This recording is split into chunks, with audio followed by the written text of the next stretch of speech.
I'm Kevin Sullivan, and I'm pleased to do part 3 interview with Hannibal TV.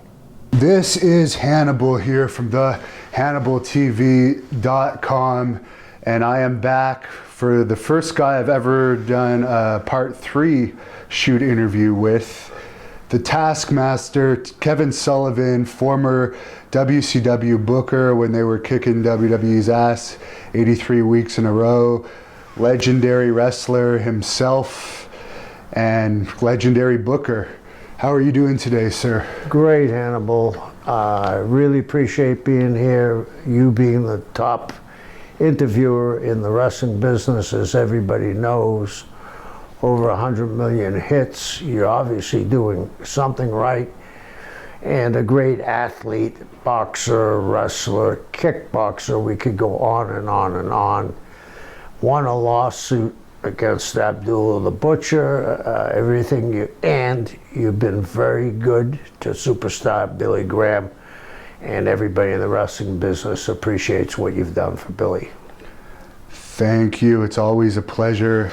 Since you brought up Billy Graham, there was one question I was going to ask you about him. There's actually a couple, but let me start this off with the big Orange Bowl show with Billy Graham and Harley Race, another guy that I had a lot of respect for and I interviewed, and I was really sad when he passed away. But could you talk a little bit about how that show came to be?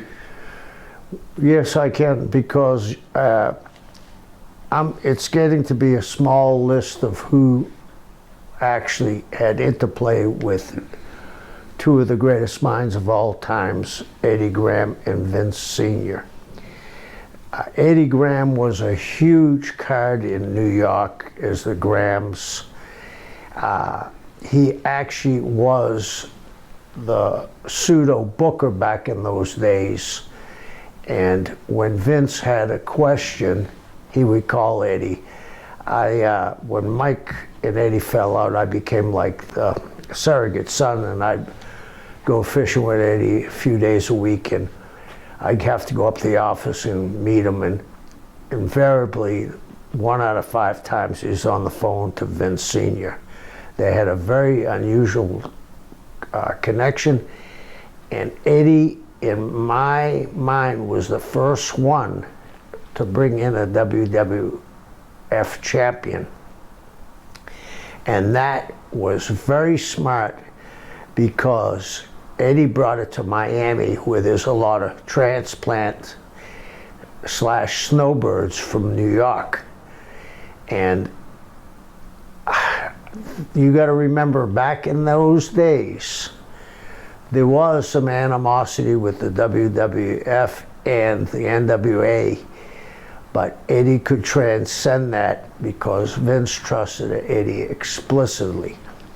And just having that match broke barriers, because later on, Billy wrestled Ricky Martel also for the AWA Championship.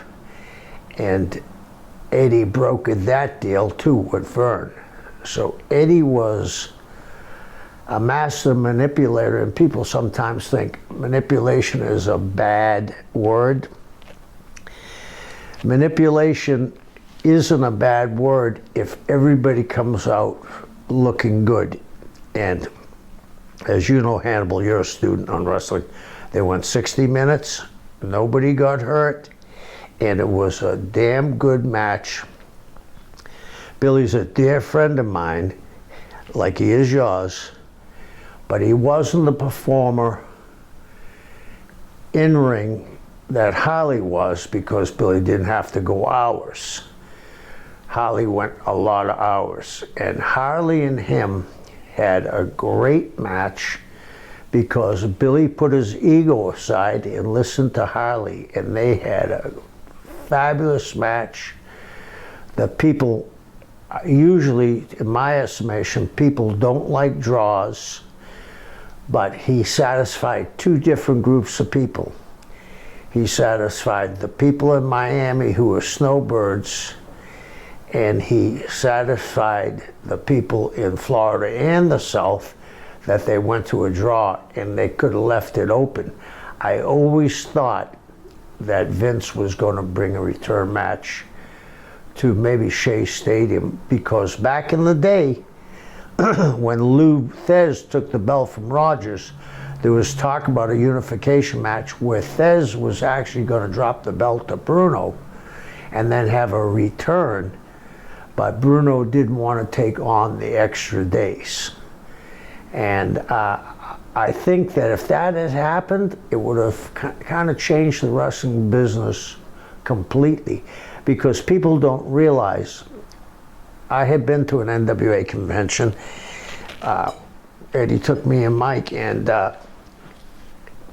Vince was there. Even though Vince was not a NWA territory, he was a member of the NWA. He was an associate member, and he went as far in advertising, not at the arena, that he didn't declare either Pedro or Bruno as the world champion. They were the WWF champion, and newspapers and advertising. But at the building, they were the world heavyweight champion. And I think that came from the trust that Eddie and Vince had over the years, because our tape, the Florida tape, went into New York, and Eddie would send guys up to the Gardens, and they always got a win. And they worked together for the betterment of the business. And it was pretty remarkable, because back in those days, you know, we always talk about the Montreal Screwjob. Well, there was a bunch of screwjobs before that. Don Eagle got beat by Gorgeous George, and because there was 2 NWA promotions in Chicago. Fred Cola had a national TV on the Dumont Network, and Leonard Schwartz had national TV out of Chicago too, but Leonard Schwartz used the AWA champion, and I think Lou might have had something to do with this, because even though Gorgeous George was such a gimmick, George could actually wrestle, and he was a good friend of Lou. So I don't want to speak unkindly of the dead, because Lou was a terrific world heavyweight champion, but I think it was a problem there. 2 cities, AWA champion, the original AWA champion from Boston, and that was Paul Bowser. And Paul Bowser had New England, he had part of Ohio with Al Haft, and he had part of LA and part of San Francisco. So his champion was almost as recognized by the wrestling fans as Lou was. Do you think part of the reason why they didn't have that rematch at Shea Stadium was because the belt was coming off Billy Graham? As we knew all along, he had the date set for Backlund to take the title. Yeah, this is no disrespect to Bob Backlund. Bob Backlund was a terrific athlete, still is to this day. But I was there. You know, people talk about, well, this and that. I was there. I was there when Billy was selling out every time at Madison Square Garden. The only one he didn't sell out was Peter Maivia, and there were only like 1,500 seats from selling out. And I think the reason why that didn't sell out, Peter was such a beloved babyface. They worked the angle and didn't let it sit and simmer. They put them together. But Billy, I mean, I'm in the thought of, I'll give you a funny story. I had when I lived in the Florida Keys, I had a boat, and I turned the boat over, and the 3rd time I turned it over, it would run like a champion. And one day I said, oh, I'm gonna just get it down and tuned up. I took it, drove it to my friends, he tuned it up. I got halfway home and it broke down. He told me back, same thing. I'm a believer, if it's not broken, don't fix it. And you gotta remember, after Billy lost the title and Bob took over. They were still selling out. But it's 2 matches with Dusty Rhodes against Billy. Dusty beat Billy the first time in a countout, then in a bull rope, which everybody thought Dusty would lose. And this is the other fallacy where people say Dusty wouldn't do jobs. Dusty did jobs when he thought it was right, and that was Eddie's finish. He said, no one's going to think you're going to lose on a bull rope match. And Eddie would always have an ace up his sleeve, and I think that's why they didn't return it, because Vince Sr. was a very honorable man. He gave Backlund his date that he was going to win. If they went to Shea Stadium and drew 45 or 50,000 people, he might have got flack from people in the office. He might have got flack from other people saying, well, we maybe go back and debate this. Maybe they have a series of matches. And to me, at that time, you're in unbelievable shape, but Billy's arms were bigger than most people's heads. Nobody could ever match his. No one has matched what he was in. No, and he had just come off winning a Mr. America in most muscular contests for Best arms. Yeah, and for Dan Laurie. So and he was the world's strongest man too at one point. He got into that competition. And he went in that competition more than once. And the time that he came in like 4th or 5th, he had ripped his quad and continued. And he was wrestling a full schedule going into it. Yeah, and I have a very fondness in my heart for Billy, because Billy and I were tag team partners. And when we were tag team partners, Humperdinck, Sir Oliver Humperdinck, was a very good friend of mine. And I used to listen to him because he was a very smart guy, didn't get the credit he deserved. And it was like when I had with Steiner, the people turned Steiner, the people were turning Billy. And then we shot that angle. And then Billy did something on his own, which had never been done that I know of, when he went in the desert and laid in the desert, and we showed still pictures with him talking over it. Billy was an innovator. I think that Billy had the right idea when he went to Vince Sr. and said, turn Koloff on me, because they were partners. I actually wrestled them the last time they were in TV in Hamburg. It was me and Calhoun against them, and they were supposed to beat me. And Billy said, no, we'll leave and we'll go to LA. We'll do a DQ. And I always appreciated and admired what Billy did. Billy was a guy that's been misunderstood, and he did the right thing for the business at the right time. And as you just said, would take a special guy to beat Billy, like a Bruno or a Dusty or a Holly Race. It wasn't that he was selfish. He knew his drawing ability. And I really think that very few times would I question Vince Sr., but the reason why he did it is he was an honorable man and he wasn't going back on his word. And I admire that. And it's funny that Billy hates the karate gimmick and a lot of the fans shit on it, but he sold out Madison Square Garden many times under that gimmick.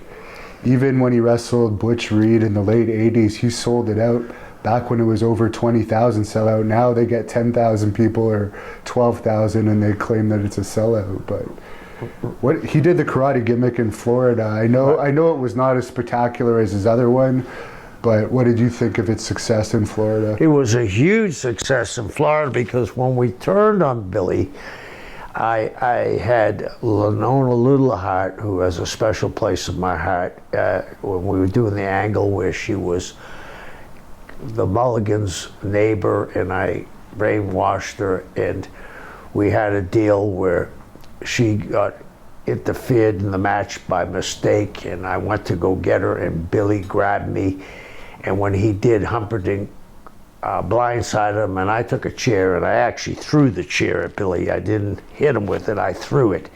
And it was perfect, because when I hit him, it split him open. Then we took his gi and choked him, and then we took his black belt and hung him with it, and he hung there. And then he left, and then when we came back, Billy did huge business in that gimmick, huge business. But he had also, going home, he had trained, and he had that tan, and his arms were again. So Billy Graham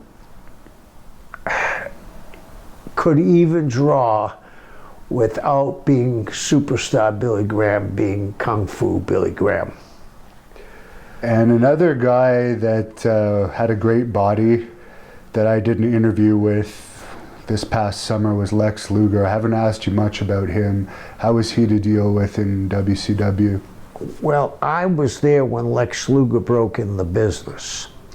Hiro Matsuda, you know, they talk about the snake pit in England. Hiro Matsuda had a snake pit. It was in the 106 North Albany where we shot TV. There was no air on, and he'd have Luger do 500 squats, 500 push-ups, and then guys like him that were breaking in had to get in the ring with Bob Roop, Jack Briscoe, Mike Graham. Mike Graham, at 15 years old, was wrestling marks. You know, they'd say, if you can beat the kid. Or Gordon Nelson. Gordon Nelson was another famous shooter. And, you know, he was a Canadian, but he went to England, drew a lot of money. And you look at him, oh, if you can beat the guy that puts up the ring, we'll give you a shot. And, I mean, there's a very famous story where I was there when I saw it, and I think they went too far. A guy came in with his girlfriend and said, I'm going to be a wrestler. You might have heard the story. And he had a mask, and he leaped over the ropes. And the first person he met was Roop. Then it was Briscoe. And then it was Mike. Then it was even Eddie. And the guy ran out of the building, and they had stripped him naked. And he was running up to Del Mabry, which is the next major thoroughfare. And the cops pulled him over. They thought he was in a car wreck. And because of Eddie's work in the community and being so beloved, the cops came to Eddie and said, Eddie, that you went a little too far, but we'll take care of this. But Lex broke in the hard way. I never had much of a problem with Lex. Occasionally he would talk in the third person and say, well, I don't know if Lex Luger would do this. But there was an incident where Lex Luger stood up for me in front of the office, and I'll never forget him doing that. Lex looked at that time better than anybody in the business. And we did a famous thing in Baltimore. Gary Juster was the promoter in Baltimore. There was only 2 licenses in Baltimore. Vince had one, and somehow Gary got the other one because he was a lawyer. And we came up with a finish, and in Baltimore, if you bled, the match was stopped. So Gary said to me, the finish, and this was Dusty's finish he sent down, have Luger have Flair in the rack, but be bleeding, and they stopped the match. And Gary said, it's a great finish, but we're not going to be able to do it because they're not going to allow blood. So I said, let me talk to the commissioner. Well, the commissioner's name was Chester O'Sullivan. And he was an older gentleman, and I said to him, Chester, could I have a word with you, please? So he said, what do you want? And I said, well, this is the finish we'd like to do. And he looked, but before I said that to him, I said, you know, one of the saddest moments in my life was when our family dropped the O. I feel like I'm an O Sullivan, not a Sullivan. He looked at me and said, what do you want? And I said, we'd like to do this finish. He said, when the semifinal comes on, my guys are leaving. This is one time only. And that match we filmed it and showed, and that's when Flair and Luger were selling. Everybody says that, you know, it was sold out to the rafters. Well, they did. And Ric Flair made Lex Luger, and I regret the situation Lex is in. He's a good-hearted guy. He's accepted what happened to him more than anybody I know could handle that weight, you know. So I have nothing but complete respect for Lex Luger. And I'll be honest, I thought it was it could have possibly been a bit of a show, how well he's accepted it and how much of a changed person he is. But I was blown away when I met him and saw how positive he was. That's amazing to me. But you mentioned Ric Flair. I can't believe I forgot to ask you this in the other interviews I did with you, but the famous candle in the foreskin story. It was in Baltimore. Gary Juster, we're all there. If I regret anything, was that. But we were all partying, and Flair was naked, and a couple of other guys got naked. So I said, how can I top him? And I came out, it was somebody's birthday, and I came out with the candle in my foreskin and said, here, blow this out. And everybody laughed. So I guess I'm known for that. And that was it. It was a different era, a different time. Everybody, you know, it was more of a family-orientated, meaning the wrestlers. They partied together, they went over each other's house. If there was a day off, there was always ribs going on. We had a famous party with Mark Lewin and Roddy Piper at Rick's house. And did Piper really win that? No. Flair is gonna say he did because Roddy was his friend. Lewin put Roddy to bed. And for anyone that doesn't know about this, Flair writes about it in his book that they want to see who could drink the most and do whatever the most. Yeah. And yeah, Flair said a different version. But in that same book, he also mentioned that I guess he had a nervous breakdown at one point, and you had to actually console him. He had a nervous breakdown.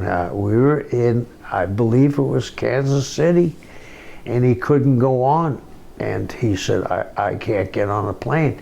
I actually had to physically get him on the plane, sit beside him. We landed, they brought his car around. I drove him to his house.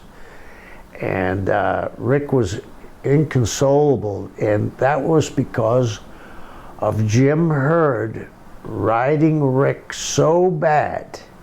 Here's the guy that's the franchise player, and you can't stand him because Rick knew more about wrestling than he did.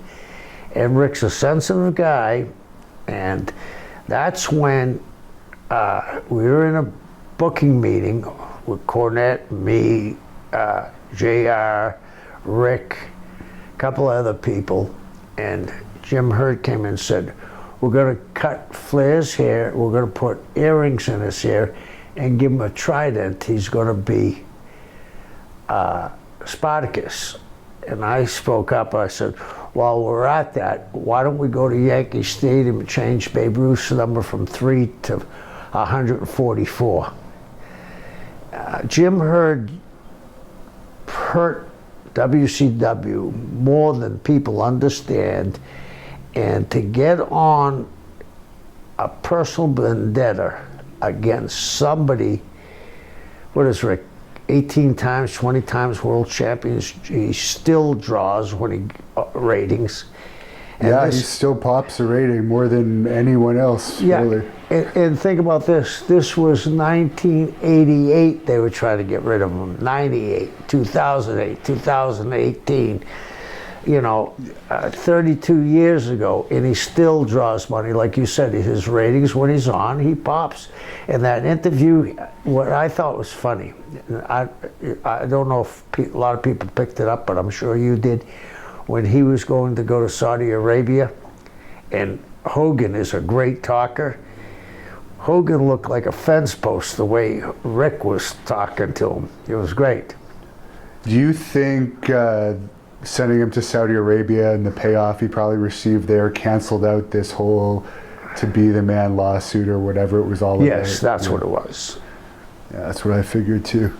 And I think it was funny, back when you were using Flair at WCW, they were calling you guys the old timers league and all this. Yeah. And now he's in his 70s and they still use him on TV. I think back in August, the Raw in Tampa was one of the highest rated Raws of the year. Yeah. They had him and Hogan on. And not only that, the guys that were saying that are now on top. You know, the young guys then are now on top, and they're in the same position. Now I think they understand it takes a long time to grasp the business, and few get over like Rick did. And there's guys now on both sides that are Rick's age back then when they want to get rid of him, that are drawing money. And a lot of people wanted me to ask you this question just because they're giving this guy your last name, but have you been following this whole Lars Sullivan stuff? Yeah. One thing after another with this guy. Yeah, I mean, I don't know. There's no relation though, right? No, there's no relation. And what I don't understand is how did they not vet this? How did this happen? And then from what I gather, and this is no light matter, because mental health is a very difficult thing. And then TV no-shows due to the panic attack. Yeah, and then this next one. But before that, it was the anti-homosexual comments. Right, and now this pops up. How? And then they fined him $100,000 for those comments. And now this pops up. Where do they go here? Because this is a very difficult position they're in. I mean, they're all inclusive. You know, the business has changed. There's plenty of gay, both girls and guy wrestlers. It's the way of the world. And they talk about being inclusive, and they bring up that they had the first gay wrestler. Now, how do you whitewash it, or do you have to let him sit for 2 years, or what? And if they do let him sit, how many years is he going to lose for drawing money? So they're in a situation that I would not want to be in if I was at Well, he's out with an injury now anyways, from what I understand. They still put a new toy of him out. So they didn't pull the toy, even though if you search his name, all that stuff shows up on the internet. But I just find it funny that some people get all the chances in the world and others get no chances. I find that very strange. Speaking of controversial characters, Buzz Sawyer was a very controversial character. What would be your craziest story you have about him? Buzz and I were tag team partners, and we were in Greensboro one night. And we were going over, and Buzz started, and Buzz was an amazing performer. And I went to tag Buzz, and he missed my hand completely and smacked me in the face. And he almost dropped me. My knees buckled. And he was erratic.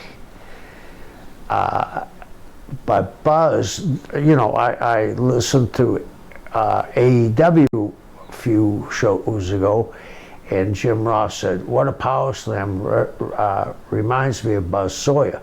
Buzz Sawyer was a terrific athlete, and the Hell in the Cell match comes from Sawyer and Rich. And Buzz was an innovator. He was a tough guy, great amateur wrestler, but he had demons, and we all have demons, and sometimes hopefully we grow out of them. And it's, to me, Buzz would have been a huge star, and he just left too early. Billy Jack Haynes told me that he believes that Buzz may have been hit. Do you think that there's any chance? I think there's a chance. Yes, I do, because he was dealing with some bad people, and I think he could have been hot-shotted or something, because he was hanging around with not the nicest people. And speaking of not nice people, this is a fan question. They wanted me to ask you, who is the most real-life evil person you've ever met in wrestling? Someone like outside of the ring, as it was just a pure evil. Let's not include Chris Benoit in this, just from my own perspective, since Kevin's not talking about Chris in this interview, everybody. There's been guys that have done some stuff. Like, I don't like to talk bad about people, but Uncle Elmer. Hillbilly Jim just told us about him. Wow. I mean, he would con the boys on watches, and hey neighbor, can you lend me a dime? You know, and then bad checks, and it was one thing after another. And you know, I think the federal government got him for bad checks, because if I'm correct, I think a $500 bad check is a felony. But he did it time and time again. So if Hillbilly Jim said it, I would agree with Jim, because he knew him better than I, but I knew him when I was a kid. He said that he could have been in the KKK, and also at one point he screwed himself over bad in the WWE doing a power play, and it created a lot of tension for Jim all over pretty much nothing. He was lucky to have that position at the time, and basically stuff like that. Oh, I believe that too. And he had this thing where he thought he was more important than anybody. I'm sure he would have thrown Jim under the bus without any reservation, and I'm sure he was lucky to have Jim. Look at Jim. I mean, to this day, he's solid. He's like you know, he's a solid guy, and he's a great guy. I haven't been around Jim a lot, but he's one of the nicest guys I've ever met in the wrestling business. He is the nicest person I have ever interviewed. Yes. And I actually counted after I interviewed him, and it was like 133 interviews I've done, and he was by far like the truly purest, nicest person. And let me ask you a question. When you're talking with him and you end your conversation, don't you feel better about yourself? I mean, he's a bubbly guy. Everything's positive. Funny thing, he had a radio show. He still does have that show, yeah. Okay, and this is funny. I was at a friend's house, and the friend loved the show. And I said, oh, I know him. He said, oh, you don't know him. I said, yeah. He said, well, call in. I called in, and you know, Jim could have said, hey, how are you doing, Kevin? I mean, he went on and on and on, and it made me feel so good. I said to my friend, is that good enough for you? He said, yeah. Jim's just a wonderful human being. And Kamala was part of your Dungeon of Doom. He's another guy from the Memphis area. Any thoughts on him? Yeah, and one of the few times I was ever a babyface in Japan, I wrestled Kamala, and Jim Harris was a great performer. And I mean, he got the most out of his ability. And that was a gimmick Lawler gave, and that was probably, I think, one of the best gimmicks that Lawler ever came up with, because Lawler's a smart guy. And I'm sorry to see that he got diabetes and his legs got cut off. but he drew money, and people forget him and Hogan drew money. And everywhere he went, he drew money. He made, I mean, when he was with Watts, he drew a lot of money. When he was in Memphis, he drew money. Texas, too. Texas, Florida, with Dusty, he drew money. WWE, he drew money. Every place he went, he drew money. Yeah, he definitely did. Hopefully they'll put him in the Hall of Fame one of these days. And I mentioned Billy Jack Haynes before. I recently did a very long interview with him. He spoke highly of you. To start off, do you want to talk about his Florida days? Yeah, I mean, I had Billy, when he came to Florida, the funny thing was, he was supposed to be there at a taping, we'll say, the 7th of January. Well, he didn't come. And all the shows, we were getting phone calls, I'm almost there, I'm almost there, I'm almost there. And we're saying, he's coming, he's coming. And he didn't show up until the show was over. In some way, I think that was kind of like a shot in the arm. He was such a big celebrity before he even got there. And then when he got there the following week, he got over like gangbusters.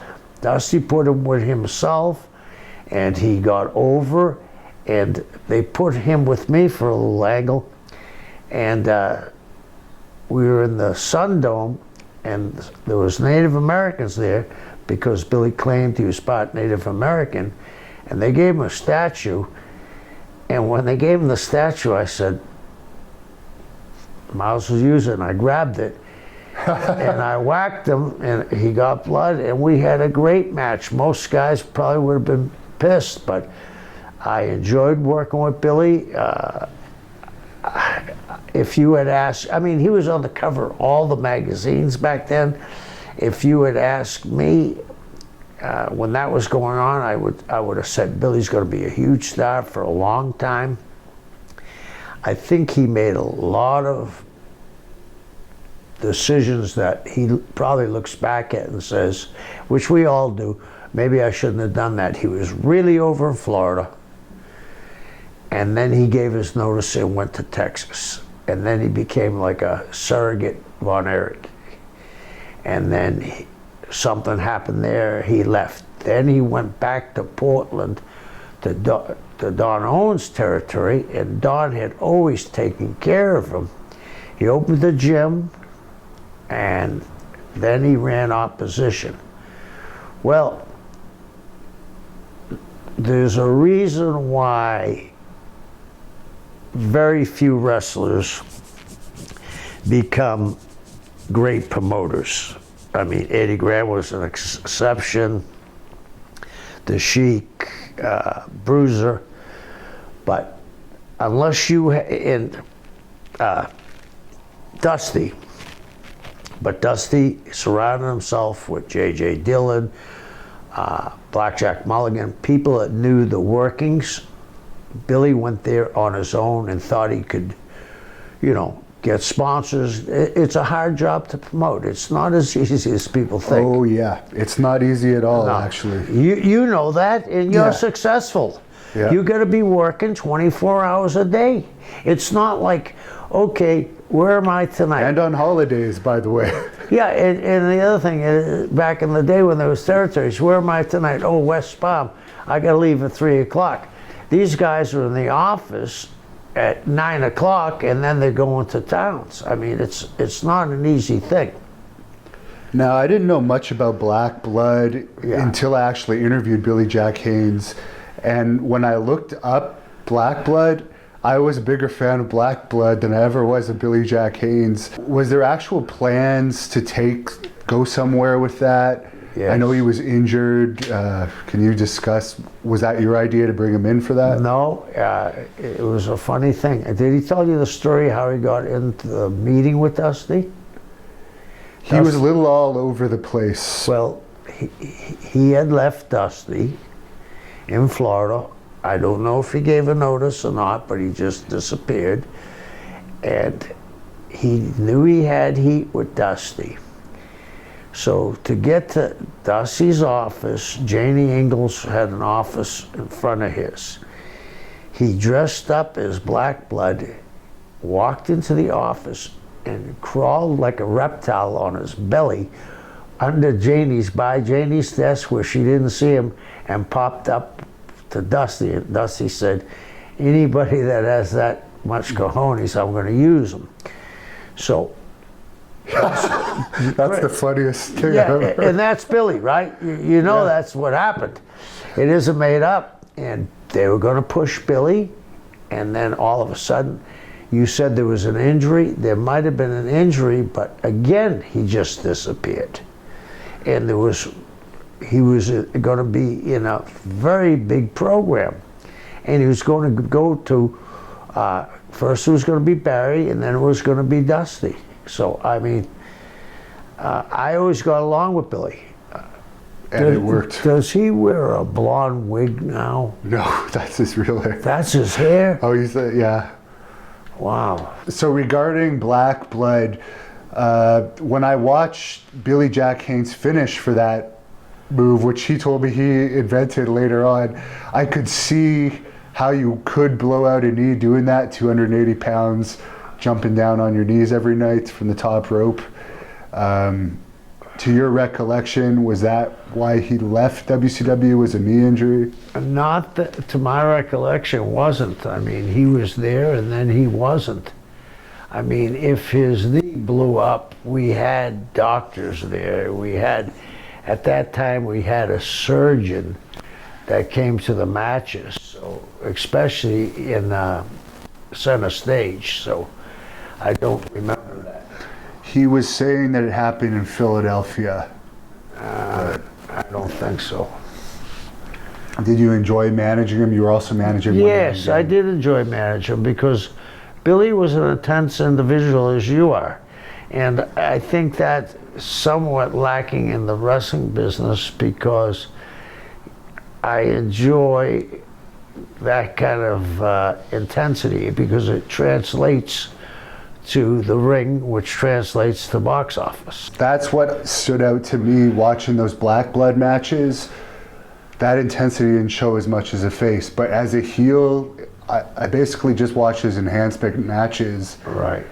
He was monstrous, and he was very intense, very believable, and as you said, that's lacking today, but I could have seen him going somewhere with that, especially with you managing him at that time. Yeah, and he had wiped out the slate with Dusty, and Dusty was giving him a second or third chance.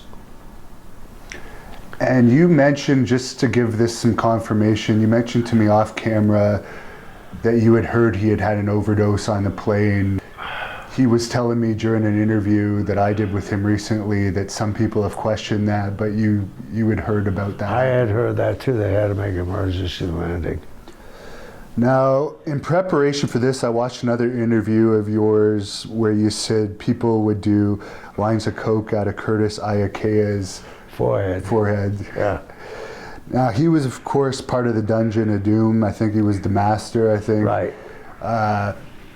He may have appeared once at an arena show, maybe never. Well, first of all, Curtis was very limited walking, but he did work for the Savolis for a while, excuse me, and he went to all the shows. And Curtis, if you talk to great talkers, Superstar, if you had talked to Dusty, if you had talked to Blackjack Mulligan, all of them rate Curtis, or Superstar, like I said, Superstar, they all rate Curtis one or two all-time great workers. Very educated man. Went to UCLA and he was an orator. He took speech and debate at UCLA. Now, I don't know how to pronounce this name correctly. This was a fan question. They asked if you could speak on the Kanamura incident. Kenny Moore? Yeah. I had two incidents with Kenny Moore.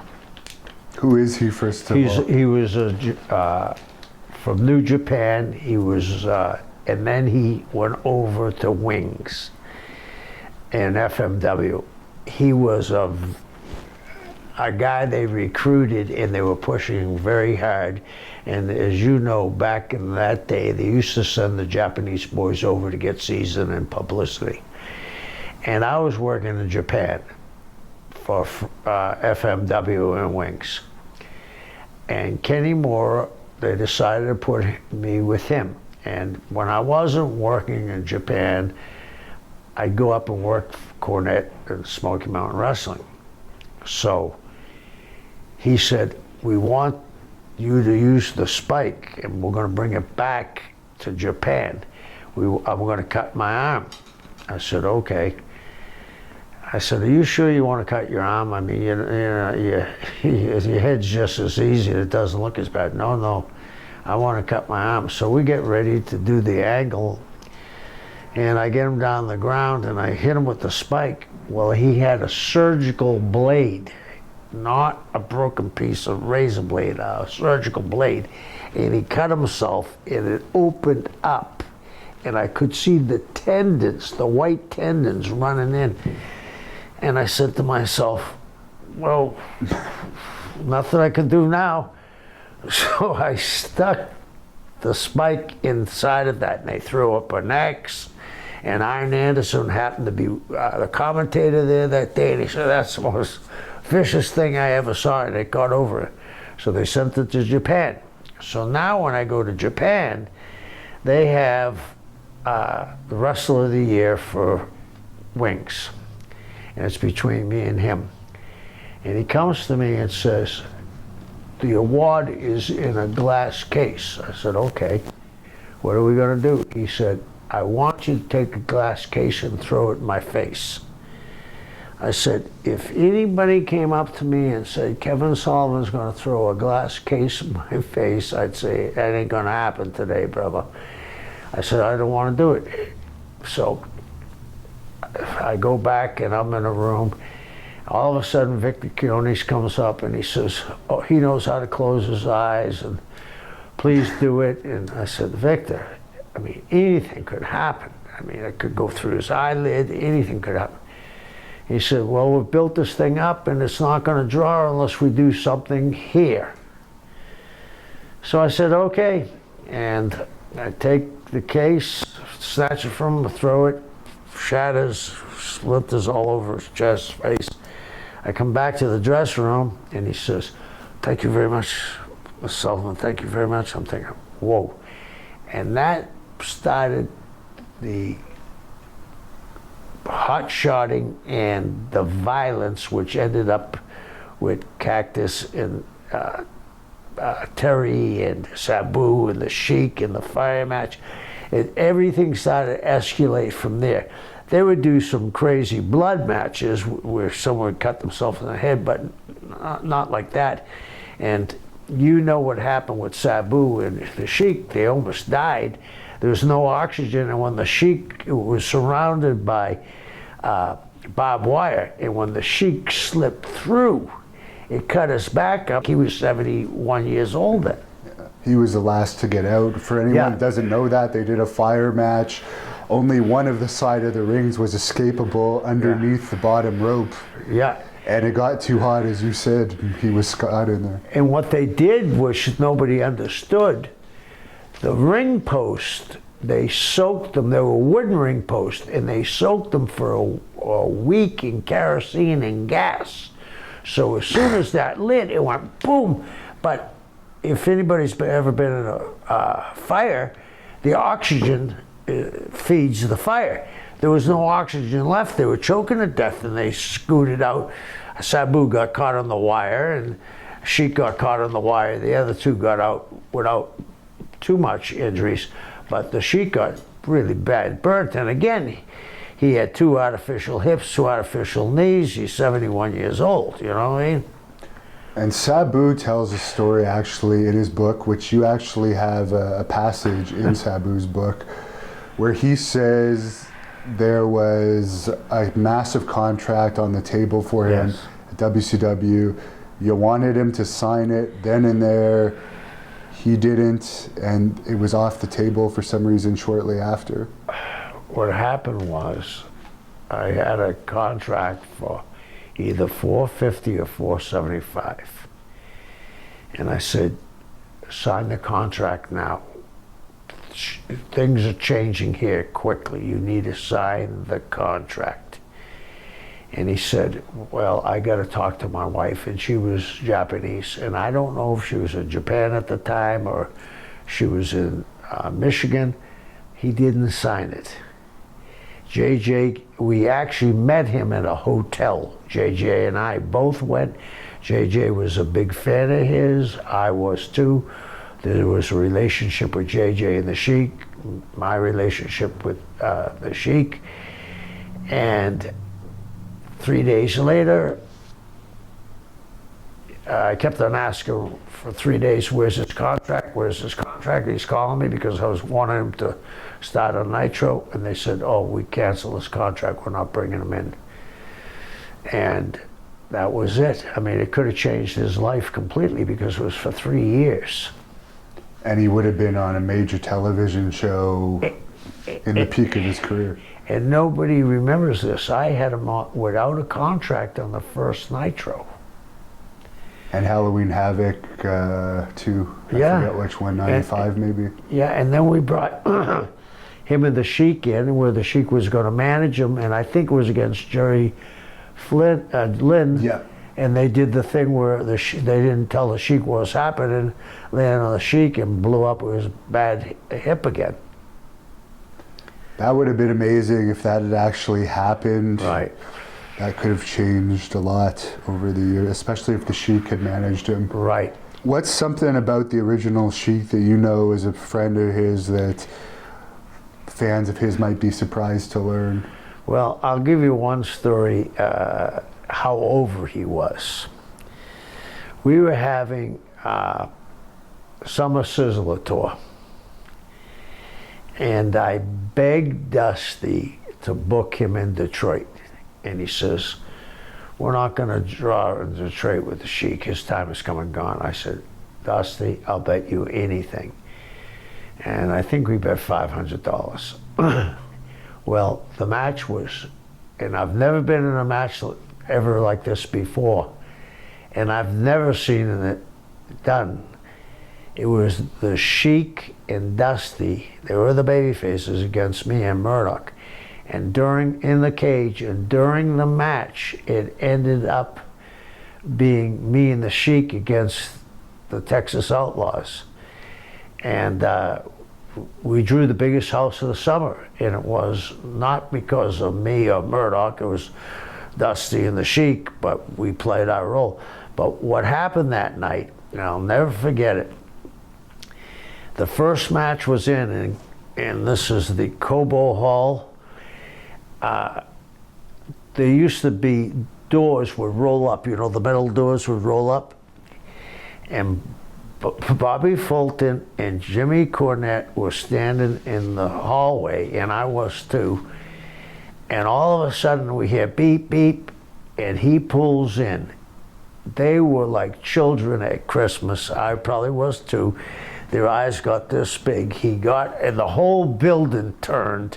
He gets out, he's got his suit on, he's got the vest, no shirt, he's got more gold around his neck than Fort Knox, he's got the rings, the thing, and the building just exploded. I mean, it was a phenomenon. And I read Dusty's book after he passed. I wish I had read it earlier. Dusty says the two greatest workers that he ever worked with, and after that I looked at some of Dusty's tapes. Mark Loon was the greatest baby face, and the Sheik was the greatest heel. And Dusty sold like Mark. I never noticed it before, because when I dealt with Mark, he was always a heel. Even when I was a babyface, he was a heel. And then, of course, him and I were partners. But the Sheik just had something special. I mean, I think I've told this story to you before. I went to a wrestling match when I was a kid, and they brought in the Sheik, and he was going to wrestle Bruno. And I knew wrestling wasn't on the up and up, but it was like going to a movie, willing suspension of disbelief. But when the Sheik came down the aisle, I felt like the building moved. And when he jumped Bruno, he sliced them, diced them. They actually had 4 matches in Boston Garden. And the thing they did, because the papers in Boston would only carry little stories on wrestling, but somehow somebody paid for this story where the month before they got in an altercation in Madison Square Garden and broke Bruno's nose in the dressing room, and Bruno came to the ring with his nose taped up, you know what I mean? They did it really, really well, and I thought, this guy is real. And then I got to work with him. Later on, when Barnett took over Ohio and Michigan, they were still using the Sheik, and I went up and worked with the Sheik, and I didn't know him from Adam, and he said, we're going to work a DQ, but after the DQ, I want you to knock me out of the ring and go out the other side and grab my belt and take off. Nobody ever did that to the Sheik.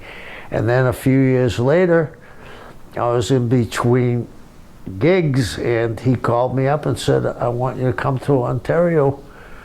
And that's when, you know, the Bear Man in that area. Yeah. I had one of the greatest summers financially and enjoyable, because we would wrestle in a town, and all the hotels back then were subsidized to have gyms in them from the government. Did you know that? No, that's interesting. Yeah.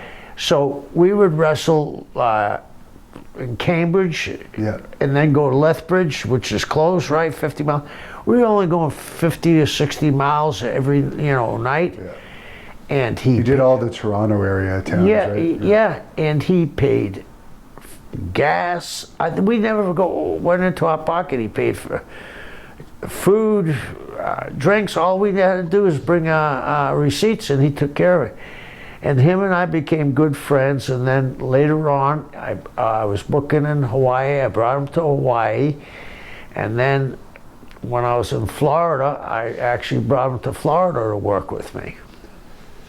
And I heard through actually Sabu's book where he claimed, this is the first I ever heard about it, that there was something fishy with his and Adrian Adonis's death, because of course Adrian Adonis was on tour with the Bear Man, I think up in Newfoundland, and he was saying something like they could have been saved, but the rumor had it that they were basically robbed and drowned instead of... That could be. I didn't know anything. I was gone by that time, but yeah, that could have been. I mean, Sabu does not exaggerate. I'd never heard that, so I'll definitely try and ask him about that, because you don't hear too much about Adrian Adonis's death. Right. Did you ever, Danny Spivey's from Florida, you must have had some contact with Spivey.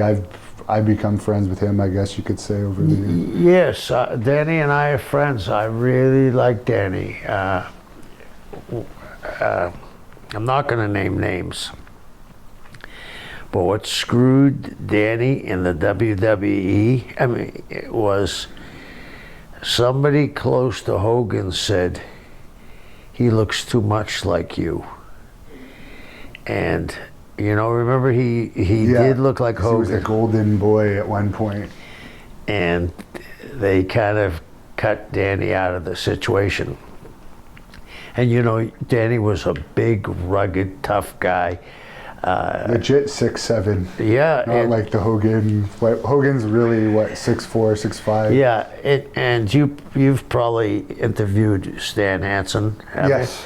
Well, Stan will tell you, him and Danny drew big money in Japan, and Danny was I always enjoyed Danny. I thought his work was terrific, And wasn't he the skyscrapers with with Sid. the Taker too for a while, right? Yeah. He was the one that stayed on. Yeah. And then he was Waylon Mercy as well, but he had a lot of injuries. He's actually looking better than ever lately, and I would love to convince him to come and beat somebody up in my league in Canada, but I know he's pretty well off. I was at his house, and he has a really nice house, and I know he's doing well for himself. He's the voice of the Buzzard too on the Firefly Funhouse WWE. Oh, really? Yeah. Cool. Yeah, he does I wish they would use him on camera, but apparently he's the famous Buzzard.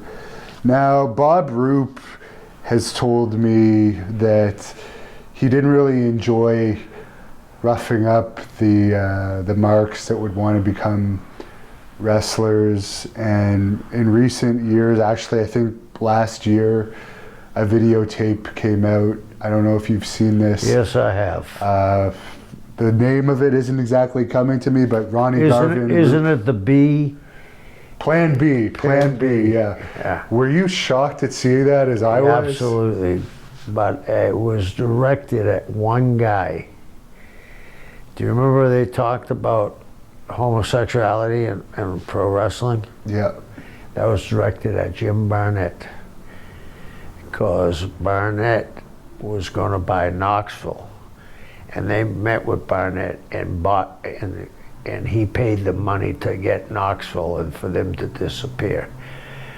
I don't understand why they did that. I mean, we all make mistakes, but the thing is, Ronald Fuller paid as well as anybody I've ever worked for. And in the summertime, almost everybody in the territory had a boat because the pay differential wasn't that big. It was a small group of guys. So if you made $1,200 in the main event, the semifinal made $9. The opening match would make $650. So guys were getting paid because Ronald was running a bunch of spot towns around the lake for the guys to enjoy their life. Knoxville was selling out. Now Ronald was probably making a little bit more money in Knoxville, but on those spot shows, sometimes he's paying 50% of the gate. The usual thing is 33 1/3 of the net. Ronald was paying on the gross. So for them, and those guys walked out, and they exposed the business so bad. And you got to look at who the guys were. A lot of people have never heard of Ron Wright or don't know who Ron Wright is. He was a legend there. I mean, he was a legend. It would be like Ali coming out and saying my fights with Joe Frazier were fake.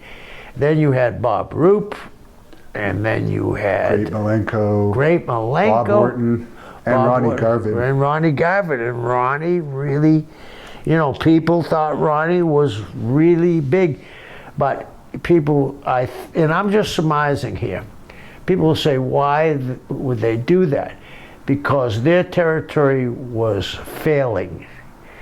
Both of them had taken a big hit, but Barnett was starting to send guys into Knoxville, like Mark Lewin, Frankie Kane,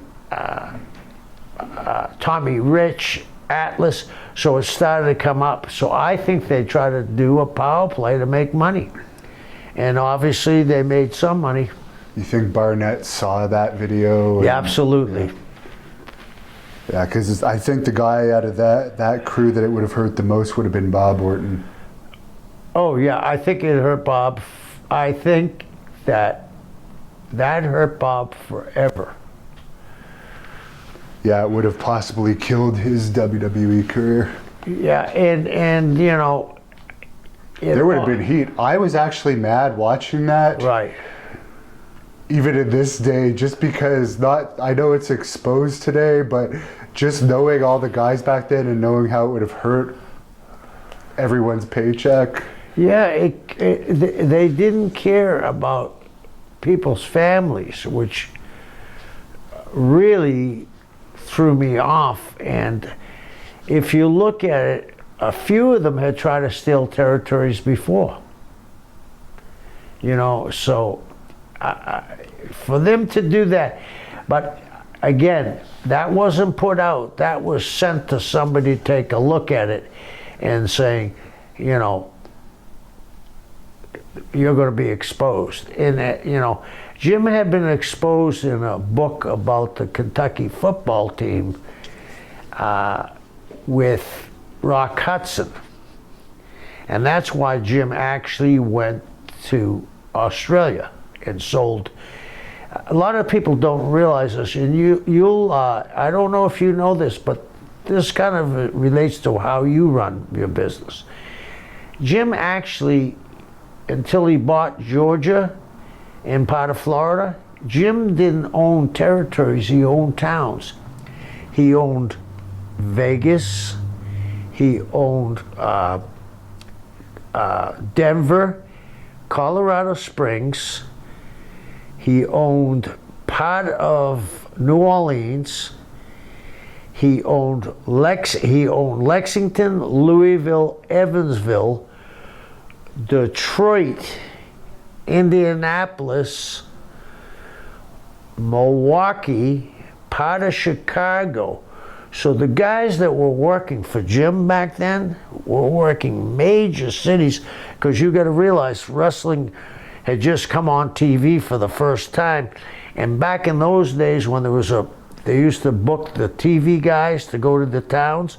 So suppose they went to a territory, we'll say Omaha, and they got, you know, Reggie Parks versus Moose Cholok.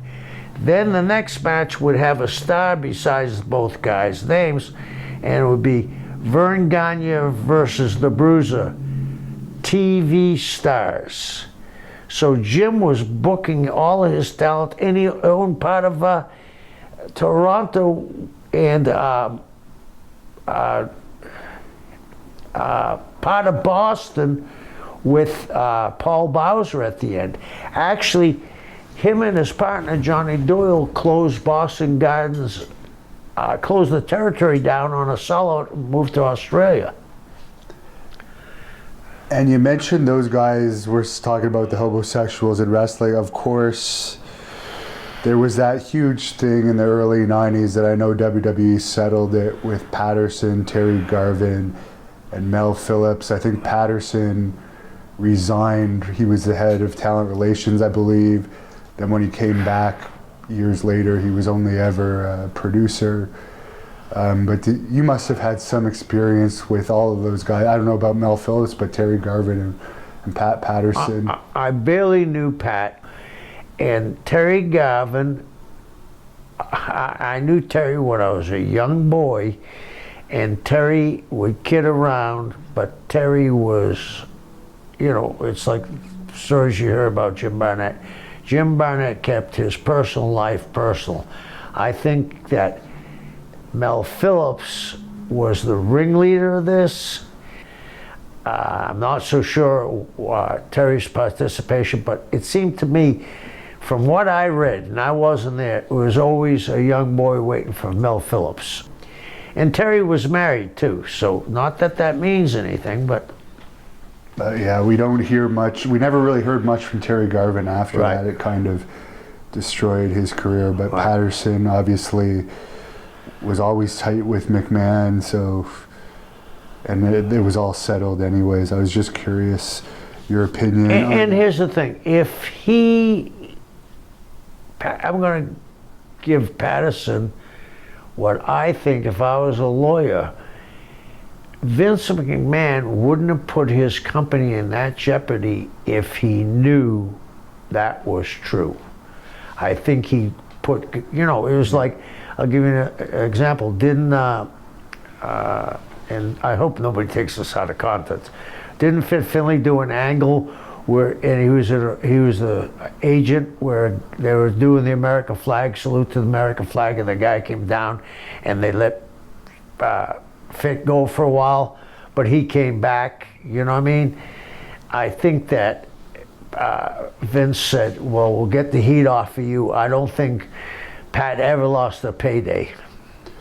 Why do you think WWE never made you more of a serious offer? I did hear, actually, I believe it was Jim Ross, on Jim Ross's podcast, someone asked that question to Jim Ross, why was Kevin Sullivan never brought into WWE Creative? And Jim Ross actually said, because you did the Satanist gimmick so well, even though it's not true, you have like heat related to that. Well, that could be true, but they did Papa Shango, and they have had a dead man, a vampire, for 25 years. I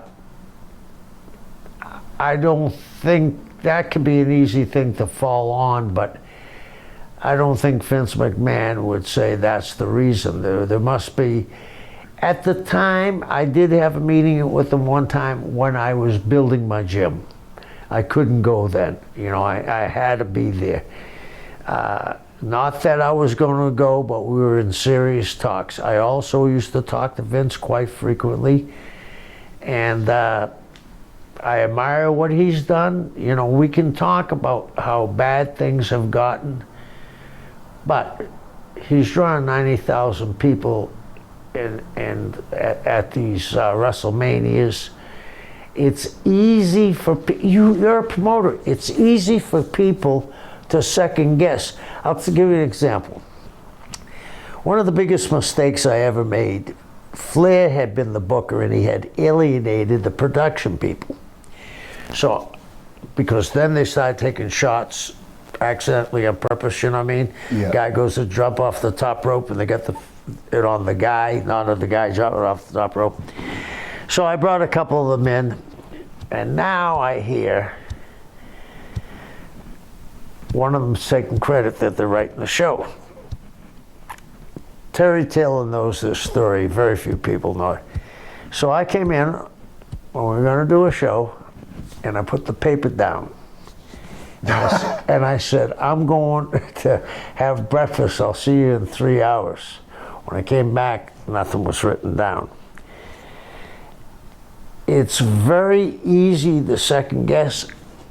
You, me, I was a booker, you're a promoter. It's easy for us to second guess, but the pressure they're under, and especially now with 3 hours. I think it's 9 hours with SmackDown, Raw, NXT. Okay, and now maybe not 9/7, maybe. I bet you're closer to 9. There was 205 and all that. Oh yeah. But I'm going to ask you this. There are so many wrestlers now. To get TV time on anybody, it's very hard, especially a new guy.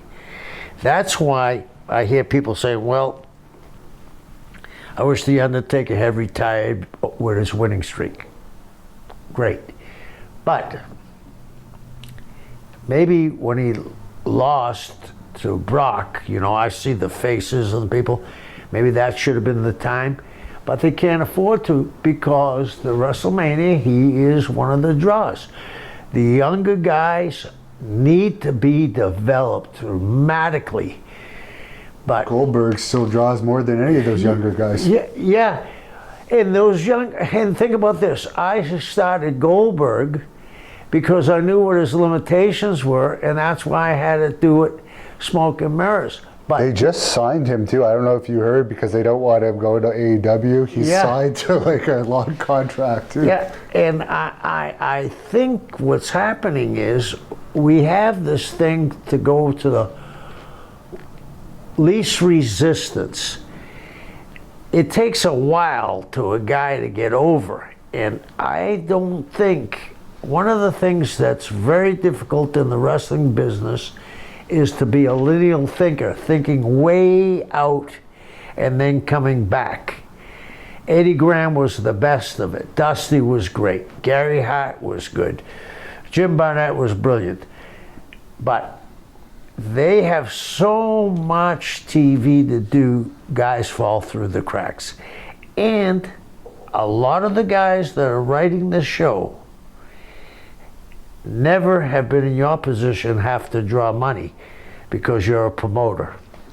Or wrestling on it too. I always equate it as, I kind of know it because I have wrestled on shows that I've promoted and know how important it is to draw. But when these guys, a lot of them are signed, given a development contract right away, they don't really understand the importance of drawing a house and sometimes the extremes you have to go to like pop some type of an angle. Exactly, and there seems to be, because it's children friendly, there's no intensity, there's no, I always use this expression, anticipation is greater than reality.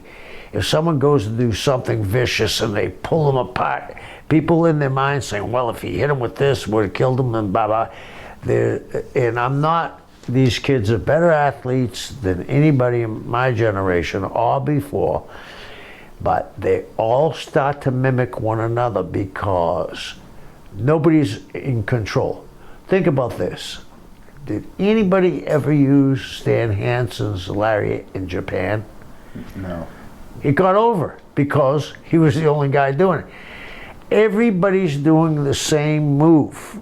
And because a lot of these people that are writing the show have never been in the ring or even know the history of the wrestling business, they think, well, it's fake, we can do anything we want. No, you got it. That's why Goldberg drew. That's why you draw in your town. You're intense. We got to get, I happen to really like that Park kid.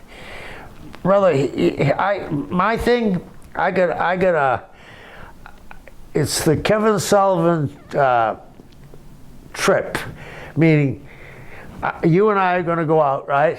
Not you. I'm going out. I'm having a few beers.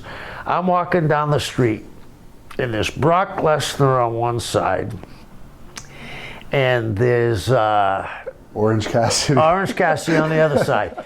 What side of the street you going to walk on, big guy? Yeah. You know what I mean? And then I have another thing. In the last 50 years, has football uniforms changed that much? No. Boxing? Absolutely not. MMA, even though it's not been around for 50 years? No. Baseball? No. Basketball? No. We get guys walking to the ring that look like they're waiters from Yeah. the Olive Garden. Yeah. You know, you gotta have, it would be like doing a movie with Spartacus and a guy having a three-piece suit on. Yeah, it doesn't, you still want to see athletes and you Right. want to see larger than life characters, but yeah, they turn it into comedy too, Right. and then it just becomes a big joke, like the Colt Cabana kissing Joey Ryan's dick recently. It's just like, yes, we know it's fake, but you're just slapping it in our face there. Well, let me ask you this, and I'm not disparaging either one of these guys. If you had an 8-year-old son, would you bring him back after you saw that? No, I wouldn't. Okay, and I know the big thing is 18 to 39, okay? But McDonald's hooks you when you're a kid because they put toys in your Big Macs and all that, and Star Wars is connected to it and all that. You want to have a long-range program, meaning that people are going to grow into wrestling fans. I don't know, and I know it's a different age and a different era, but there's a point where you say, okay, we've crossed this line, what's next? Taking your pants off and doing it? And I think it's just appealing. There is a crowd that likes that, Right. but it's appealing to a smaller and smaller crowd. It's turning off more people than it turns on, but whatever. One thing that really pissed me off about Impact Wrestling, I have good for Joey Ryan if he makes great money doing his gimmick. That's fine. For the crowd that likes it, that's Right. fine. But they brought in Ken Shamrock to Impact Wrestling, and they had him taking moves from Joey Ryan's dick. It's like, as a booker, would that even cross your mind if you had like a... Not a Ken Shamrock. I mean, you know, to give Joey Ryan his due, maybe a match with him and Orange Cassidy would be a huge pop. I could actually say, yeah, go ahead and do it. But Ken Shamrock, this guy's a tough man. I mean, you know better than I. Wasn't he the founding father of UFC, really? Him and Gracie? He's one of them, yeah. Yeah, with him and Gracie. Yeah. But yeah, apparently he's mad at me now because I publicly said that was an insult to him, that they brought in he's a legitimate UFC Hall of Famer, right. And that's the angle they did. But from what I understand, he's already finished with them. They don't even announce their ratings anymore. They don't announce their pay-per-view buys, so they're only on a TV station because their parent company owns it. Right. So they're going downhill. But I just found that sad as an MMA fan. You could do so much with a Ken Shamrock. Let me ask you this. How much money would they have to pay Brock Lesnar to do that? He wouldn't do it. There it is. Yeah. You know? And I love when people knock Brock. You know, I love it because... He's the best. I would say he's the best wrestler out there today. Yes, and the other thing and I'll give Brock or whoever came up with this credit. I started Paulie in the business. He's one of the smartest guys I've ever been around. That match is a match made in heaven. Their symbiotic relationship there works so well. As great as Brock is, he would be a step down if he didn't have his advisor. No, that's 100%. He was blessed that they gave him from the start, but I'm sure Paul was smart, as you know he is, and he worked that. Paul was banging a drum and playing a Rudy Kazudi pipe to get that job. And who was the best booker you worked for? You're known for being one of the greatest bookers of all time. Eddie Graham by far. I remember being in St. Louis, and there was a match with Bruiser Brody and Ric Flair. And Pat O'Connor, who owned part of the territory, came to me and said, you think Eddie's home from fishing? And I said, yeah. He said, okay. He said, get him on the phone for me. So I called him and said, Pat wants to talk to you. And Eddie went down the card without a hesitation. You know what I mean? And the match with him and Brody was, he did something that was something that Brody hadn't done in St. Louis. Brody was over everywhere, but in St. Louis he was over because Brody did some really unique things in St. Louis. He would drop kick, you know what I mean? A big man drop kicking, and he's a crazy man. It showed that he was an athlete. He said, let them go through, but have Brody have him and Flair running out of the ring constantly because they didn't have cage matches, right? And he said, next show, come back with 2 referees, and he said you could use the Bruiser or someone in that capacity on the outside to throw Rick in, and Rick can get disqualified, you know what I mean, by getting with the Bruiser. And the Bruiser was over in St. Louis, you know what I mean? Yeah. So, I mean, he just had this knack that he saw what I talk about, the lineal thing. He saw, not tonight, he saw 3 months from now that they're going to draw for 3 months with this angle. Did you ever find out why Brody pulled that stunt with Luger in Florida?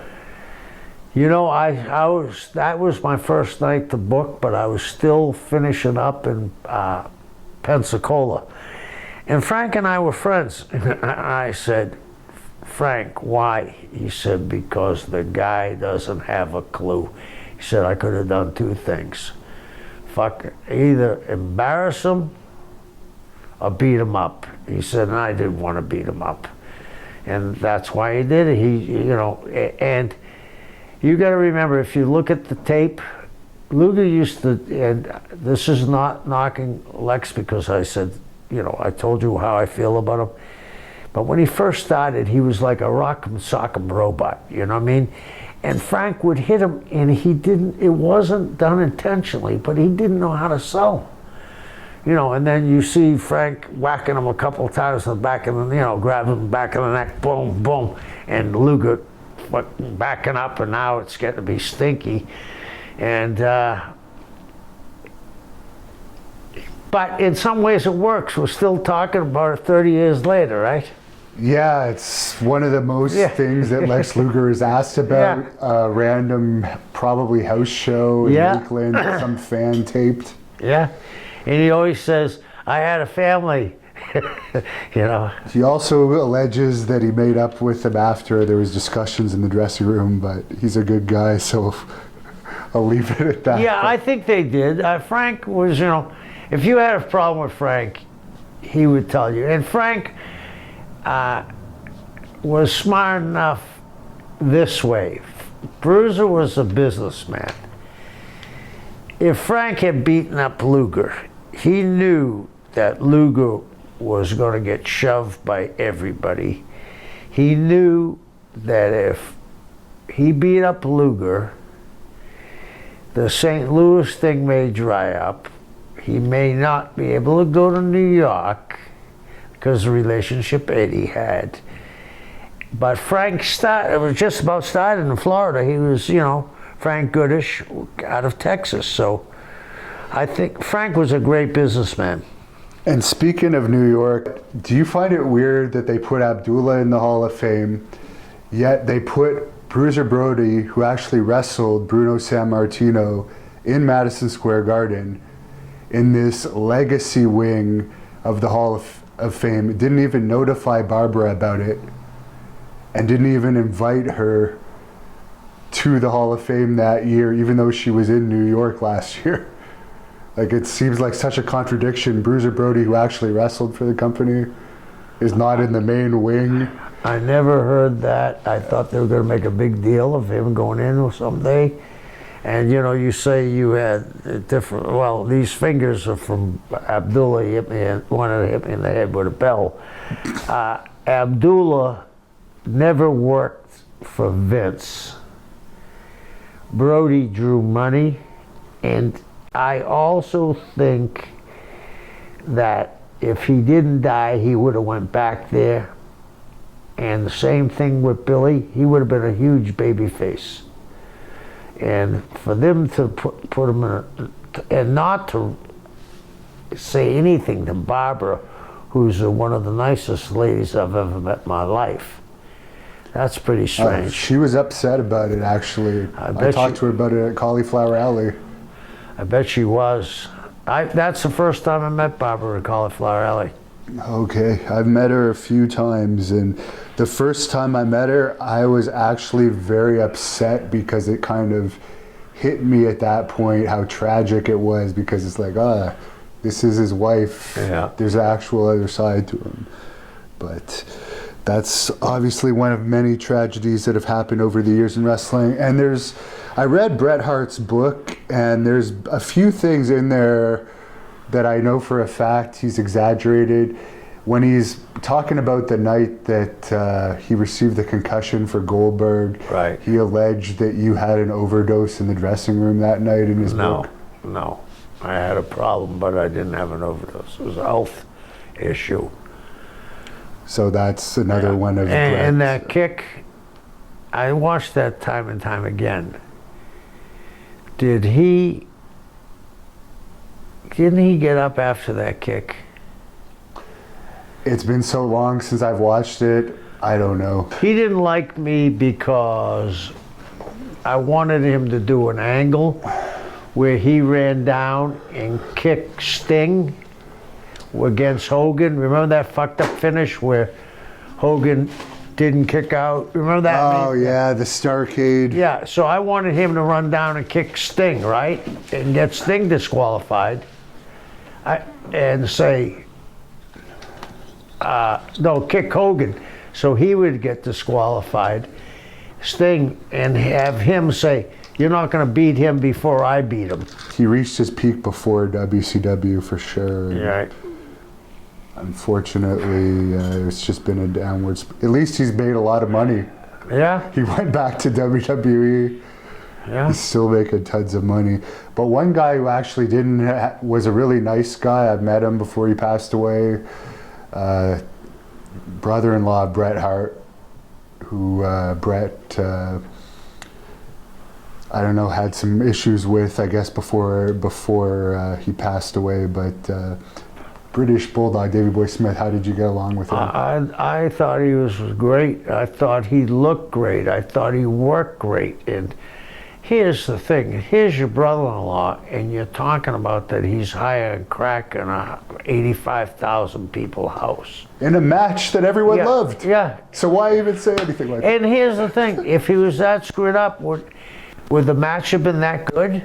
Imagine if he wasn't screwed up. I mean, I don't understand that. And I don't understand why you would do that to your brother-in-law. I mean, that's family. Now, Andre the Giant was known for sometimes taking liberties with people in the ring. Did you ever see any incidents of that? I'll tell you a funny story. I was a young guy when I started in Florida, and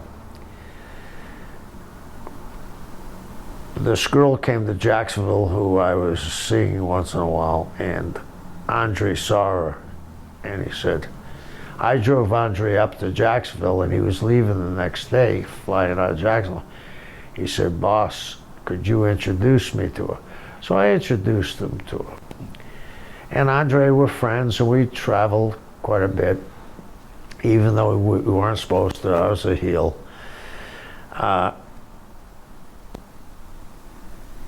John Studd was so afraid of Andre.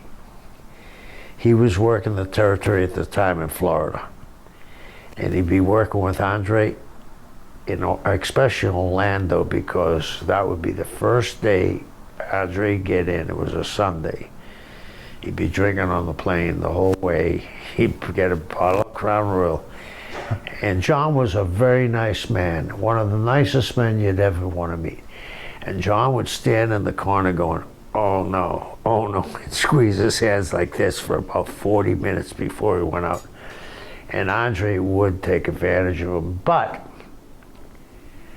I don't know if this is an excuse or if I'm making an excuse for Andre. What he used to do, John, was step over the rope like Andre during this match. There was only one giant, and he would pound John pretty well.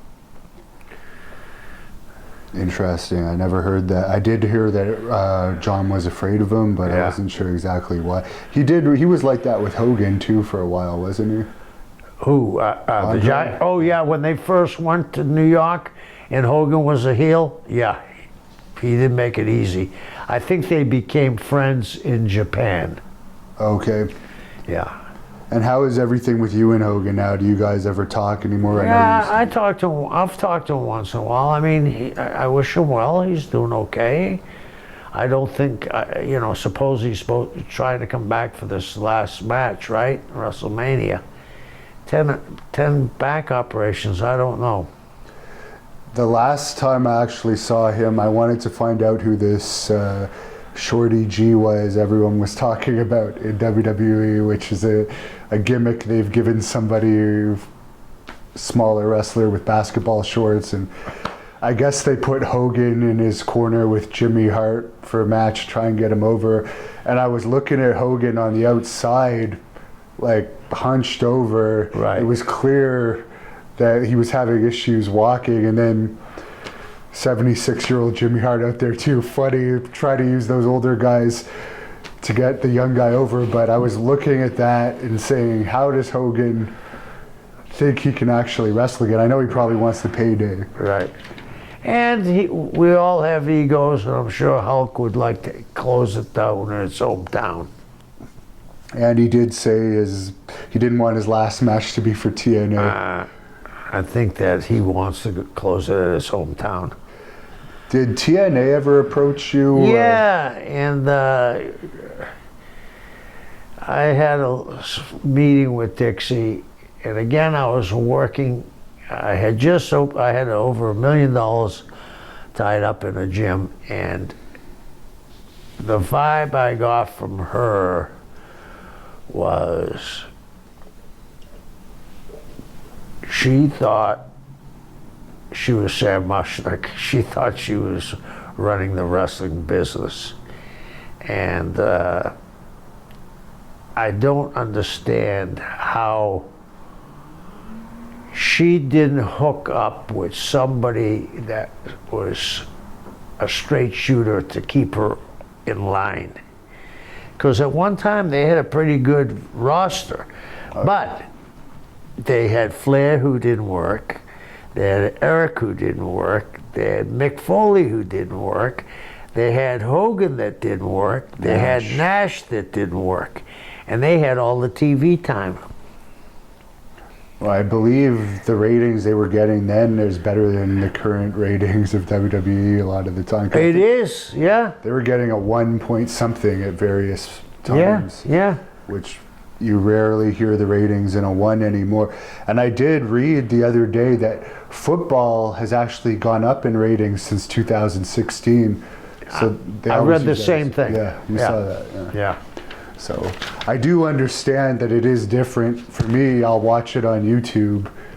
I don't have cable though, but overall it definitely is less popular for sure.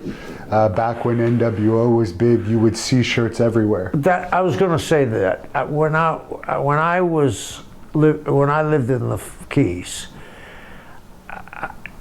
every kid I'd go to the football games if I wasn't working on a Friday night. The stands, 30% of the kids had Goldberg, NWO for life, Nash. 30%. I mean, I never see a wrestler t-shirt now unless I go to a show. And the other thing is, you'd even see regular people do the Rock's it doesn't matter thing, like regular people that you wouldn't expect to be wrestling fans. Right. There was an incident at, I think it was a TV taping with the Nasty Boys and Hall and Nash. Right. I've heard Nobbs's version of it. I haven't asked Nash yet. Hopefully one day I will, but I was wondering if I could get what you heard about it. The Nasty Boys weren't the easiest guys to work with, and they were very dangerous. And I think it escalated that if you could put it in this perspective, it got out of control really quick, and somebody there should have said, enough is enough, let's start working. You know what I mean? It just started escalating sometimes. And the Nasty Boys were a team, and they didn't want to be jobbed, and I understand it, but hey, nobody was hotter than the NWO at the time. And this thing about the NWO not doing jobs, in Charlotte, all three of them laid down for the Horsemen. So they knew, like Dusty did, there's times to lay down, but it wasn't to lay down for the Nasty Boys or make them look like world beaters, because they were the ones that were drawing the big money. And you mentioned in another interview I heard you in saying that both Hogan and Flair had certain friends that they'd like to bring wherever they went. Obviously the Nasty Boys were Hogan's friends, but you said some of the friends were better than others. Could you give an example of maybe some of the good and bad friends of both Hogan and Flair? Not necessarily bad, but not as good as performers. Right, not as good as performers. Yeah. I mean, okay. the NWO, they pushed for Sean Waltman. Sean Waltman's in 2 Hall of Fames after this WrestleMania. Sean Waltman has never got the due he deserves.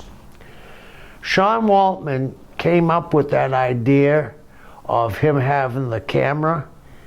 He fit that role perfectly. You saw Nash, who was a giant, muscular, and he's 7 feet taller almost. Then you have Tarzan, Scott Hall. Then you have the Kid. Well, anybody in the arena would say, well, I can't beat those two, but I like to punch him out.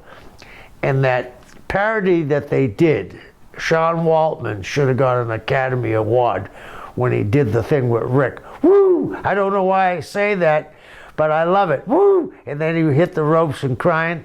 Sean Waltman, again, he never got his due. And when Eric fired him, that was because he couldn't fire Nash or Hall. I think that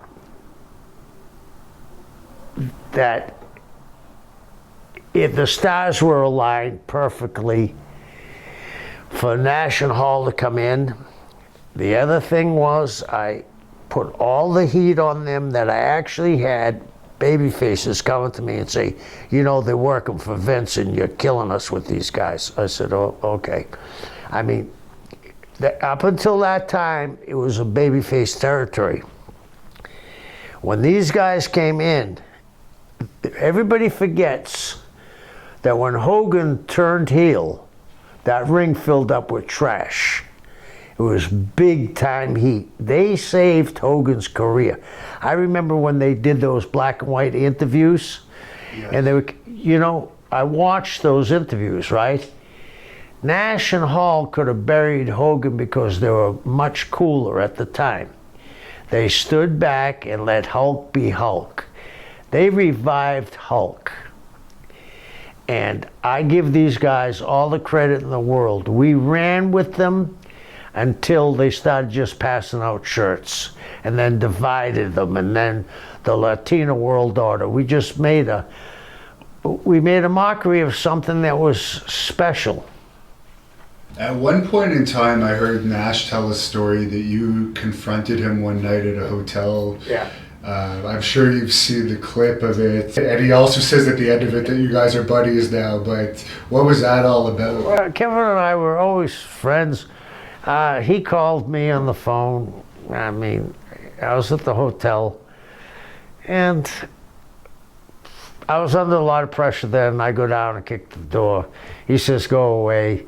He didn't have to say it twice. So, I mean, Kevin and I are very close. And I enjoy Kevin because he's like a Renaissance man like you. You don't have to talk wrestling to Kevin. You can talk wine. You can talk baseball. He's a huge Detroit Tiger fan.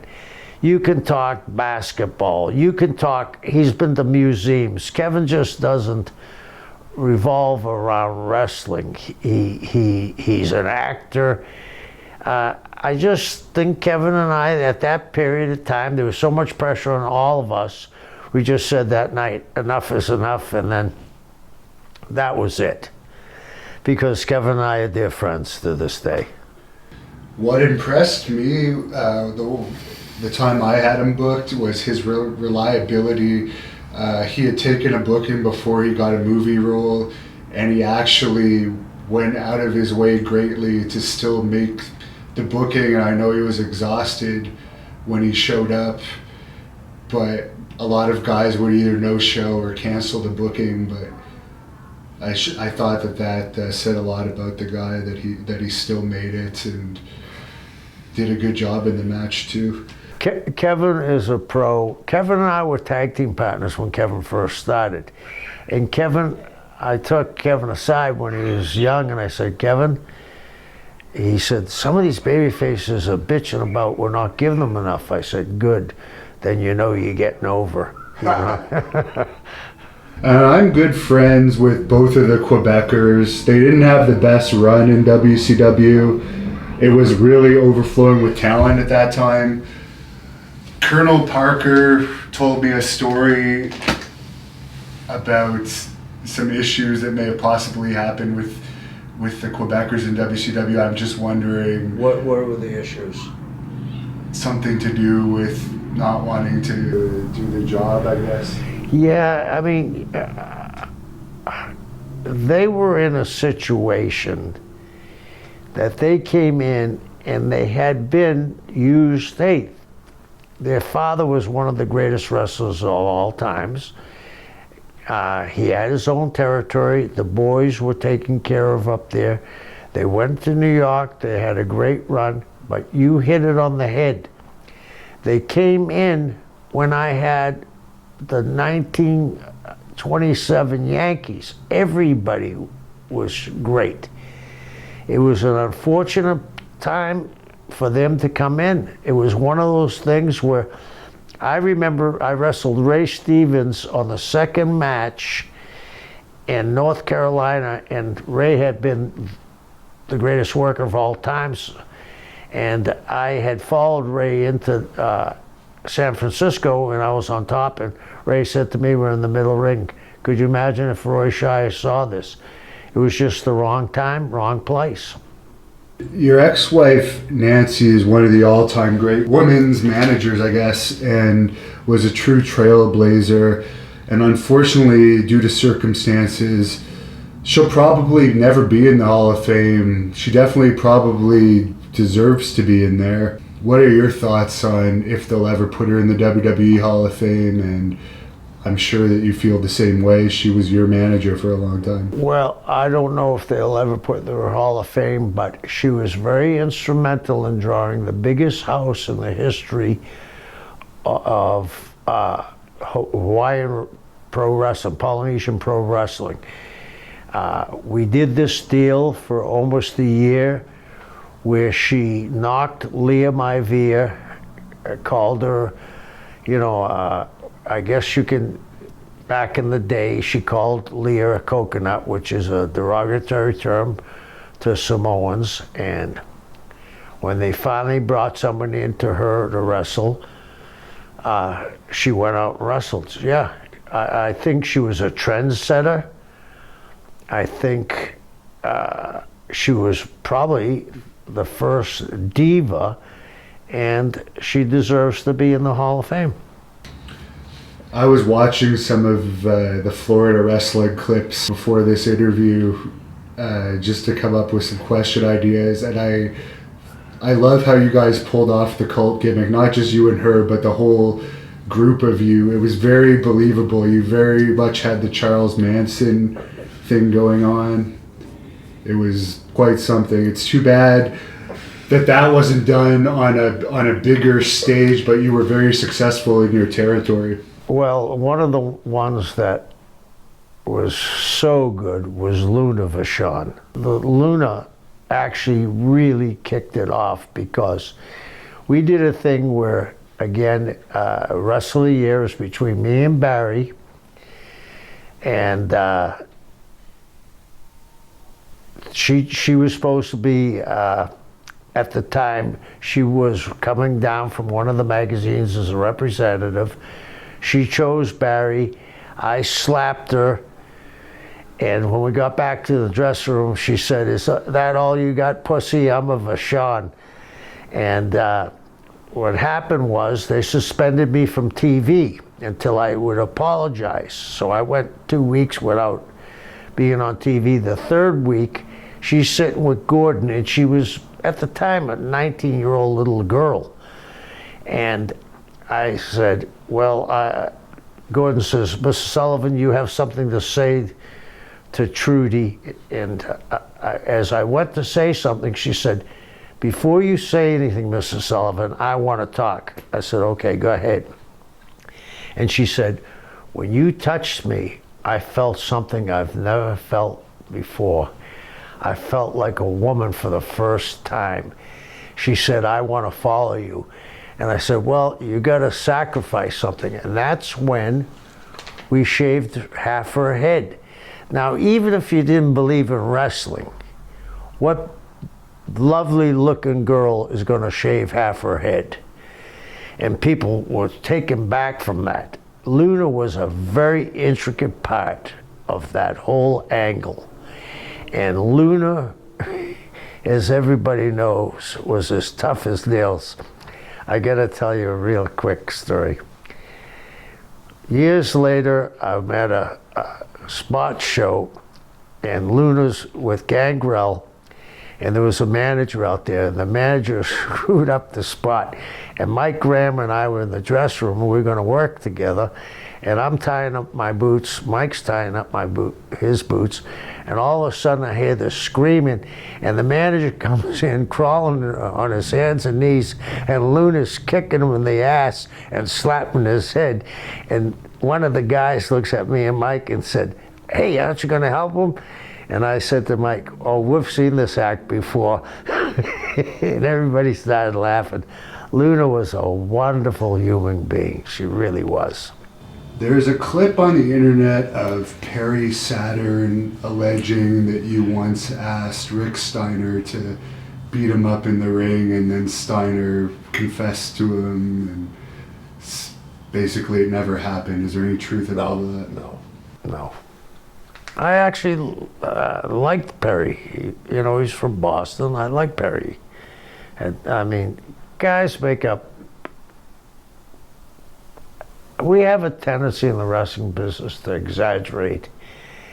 And if Perry said that, I did an interview with Perry about a year and a half ago, and I happen to like Perry a lot, and he's fallen on hard times, and he's had some mental issues, so. And any memories of the Barbarian? Oh, yeah.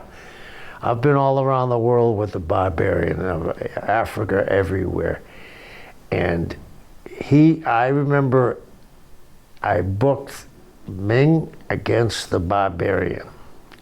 And everybody came to watch that match. And they were hitting each other so hard. Bob wasn't physically crying, but tears were getting knocked out of his eyes. And he said to Ming, "Loosen up," and Ming says, "No, we're going to show them where we're from."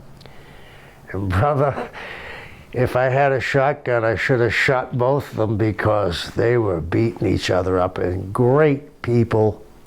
I've always had a very unique relationship with the Samoan and Tongans, because I wrestled in Samoa on different occasions. And I think, you know, there's a disproportionate number of island boys playing football. They're the best athletes in the world. You know how tough they are. And they can work. So, I mean, and look at now, the #1 box office attraction in the world today is The Rock. They just have a charisma. Best ever squat, bench, and deadlift? I did an 825 squat. That was my lift. But Doug Furness, God bless his soul, taught me how to squat. I saw Doug do 1,002 pounds for 2 reps, clean, no belt, no wraps, nothing. Mark Lewin, I was lucky enough to train with. My bench was bad. I could incline more than my bench. I could incline 430, but I could only bench 405. But at 61, I did 575 on a deadlift after I did 5 sets of 5 with 505.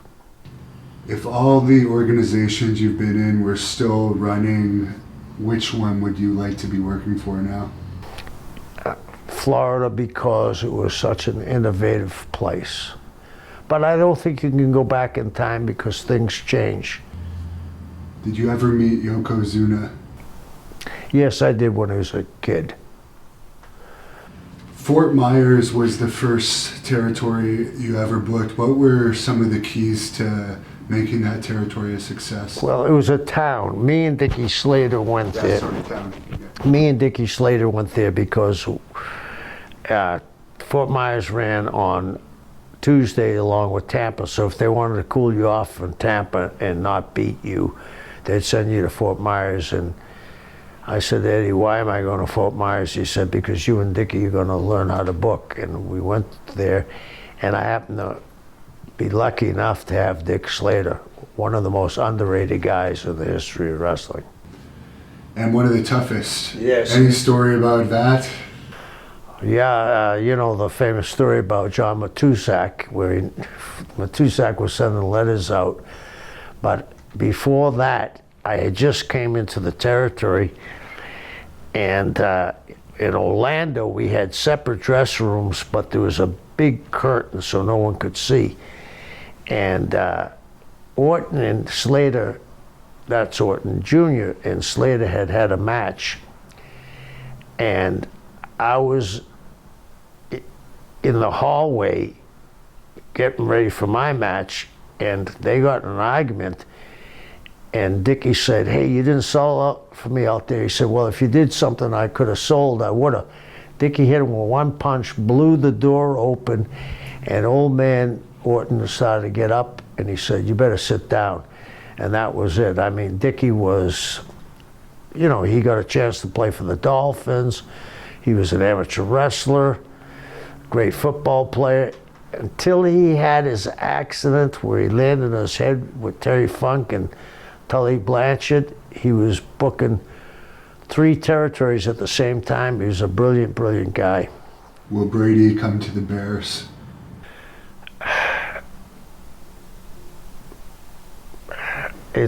I think he has to go somewhere. They did nothing for him this year, but no receivers. They got, and the line was a mess. Was there ever any heat between Drury and Terry Funk? There's some heat there, you know. I don't know what it's from, but, you know, I think that the time has healed the wounds. Do you have any Iron Sheik stories? Yeah, the Iron Sheik is the funniest guy I ever met, and one, you know, they gave him $150,000 when he first came to WCW, and used him twice that year. And because they didn't send him a letter, it rolled over the next year. So he worked twice for $300,000. But we were in, I believe it was Lafayette. It was someplace in Louisiana, and he was wrestling Ron Simmons, and Ron was a bull of the woods back then. And he had driven the Sheik out of the ring, and they fought a little bit around the ring. And Ron rolled back in the ring, and somehow the Sheik had stepped on a chair, and it got caught on his ankle, and he was trying to kick the chair off, and you know, he's swearing, everybody can hear him in the building, "You jabroni," and he starts spinning around, and he's spinning around like a top, trying to kick off the chair, and he falls through three rows of chairs, and he's still swearing. He comes in the ring. Oh, he's a trip. I love him to death. I just saw him lately. Wonderful guy. Memories of teaming with Tony Atlas. Oh, Tony was an animal. I used to train with Tony in the gym, and one day he had 505, and he said, "I'm going to get 5 reps. Spot me." And I said, "What am I going to do? Call a tow truck if I can't pick it up?" Did you ever do steroids in your career? Yes. Yes. Any memories of TNT? Kenny G, aka Kenny Garrett. Obviously not. No. Favorite rib that you've seen? Favorite rib that I've ever seen? The Briscoes. I got Ricky Martel booked in Florida when I was in Calgary. And I got him booked in Florida, and he was riding with the Briscoes, and we used to go down Highway 66, and not 66, Highway 6, and to Yeehaw Junction, and there was nothing on that road but a Stuckey's before you got on the interstate. So they said, "Hey, we want to pull a rib. Ricky, get in the trunk naked, and we're going to beep the horn, and you jump out of the car and you scare the guys. It'll be a great rib." So Ricky did. Well, they pulled off, and they pulled up to the Stuckey's, backed up to it, beeped the horn. The Stuckey's is crowded. Beep the horn, Ricky jumps out, and they take off. He's running down the road they had it set up. Someone picked them up down the road about a mile later. Ricky was one of my favorite people too. Were you around with that story with Mike Rotundo when his balls got ripped off? Yeah. Can you explain that? I never heard. He was drunk and they were climbing over a fence to go to a pool. And, you know, they had the spike fences back then, right? You know, the chain link fence. And he slipped and got caught on it. Woof. Are you related to a John Sullivan?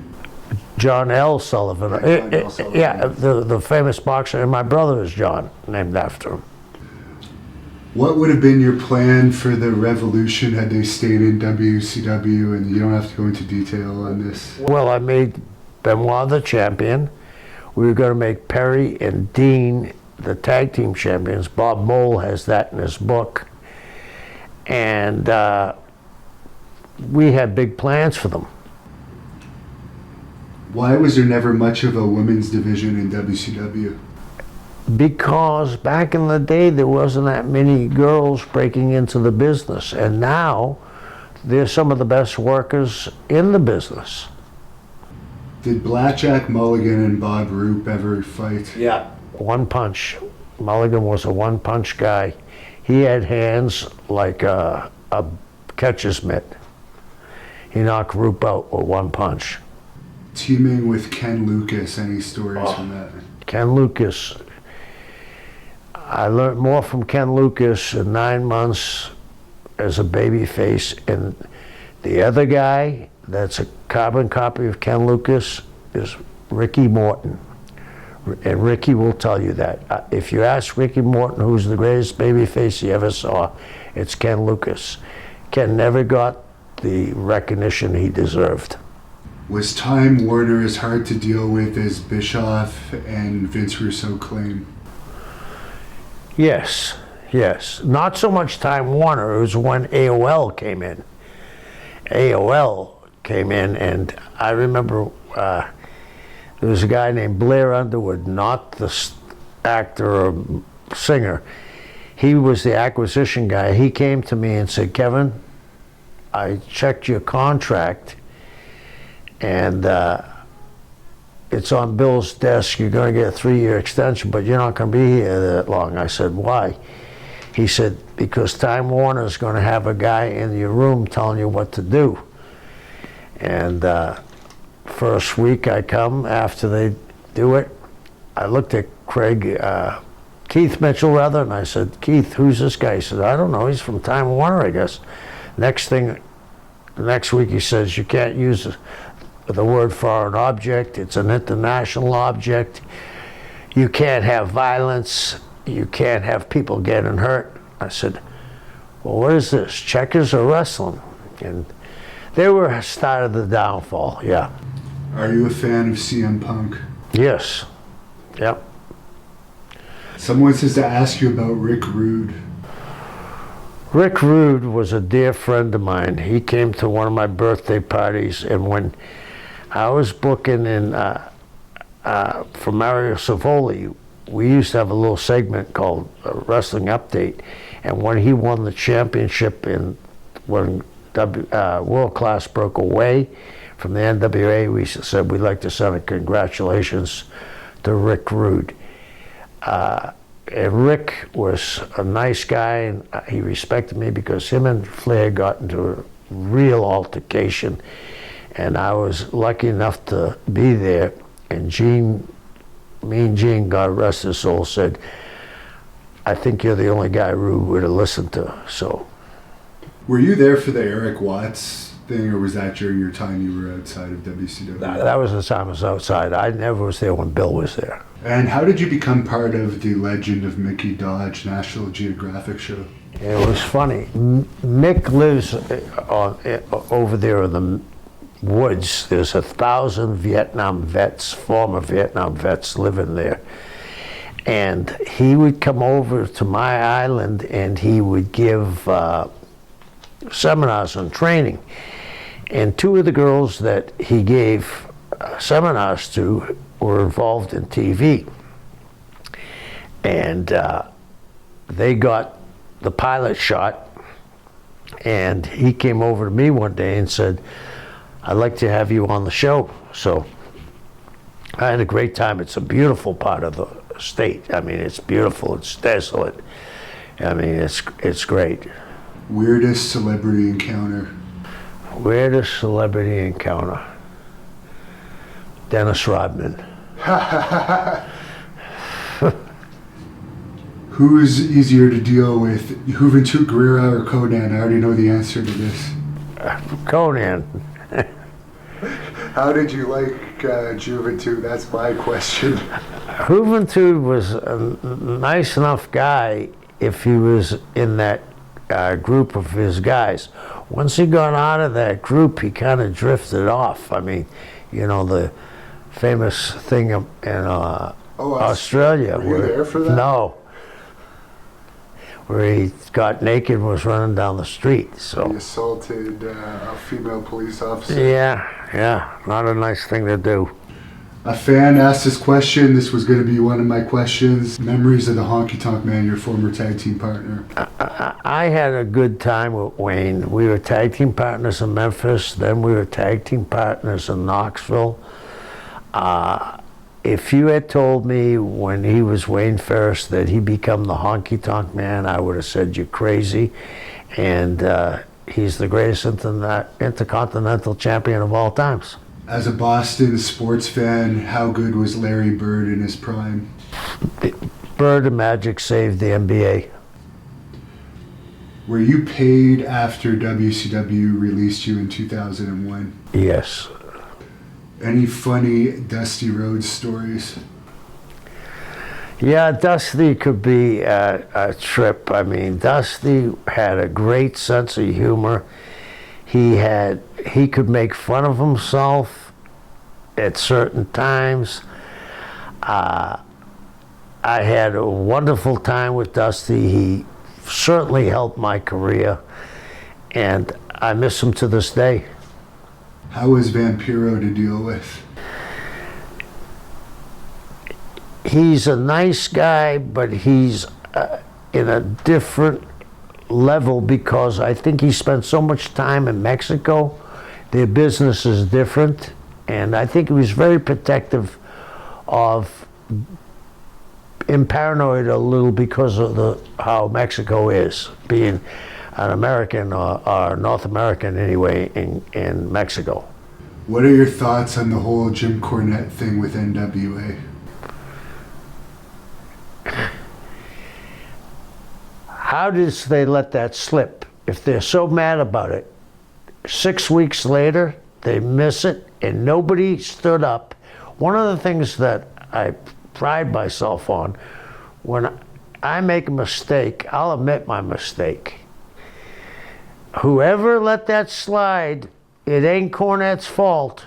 6 weeks, they never looked at it, or the day he said it, no one ever said, "Whoa, Jimmy, maybe we went a little too far with that."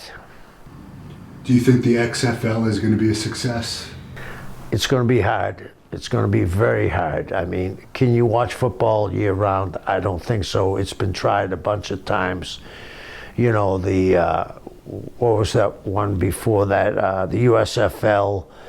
There's been that other one, that American Association of Football last year. It's tough to watch football all year round. I already know the answer to this one, but how is J.J. Dillon in The Office? If I ever had a company and I had a chance to hire one person, it would be JJ. He caught a lot of people's mistakes, including mine. Any thoughts on the Ready to Rumble movie? I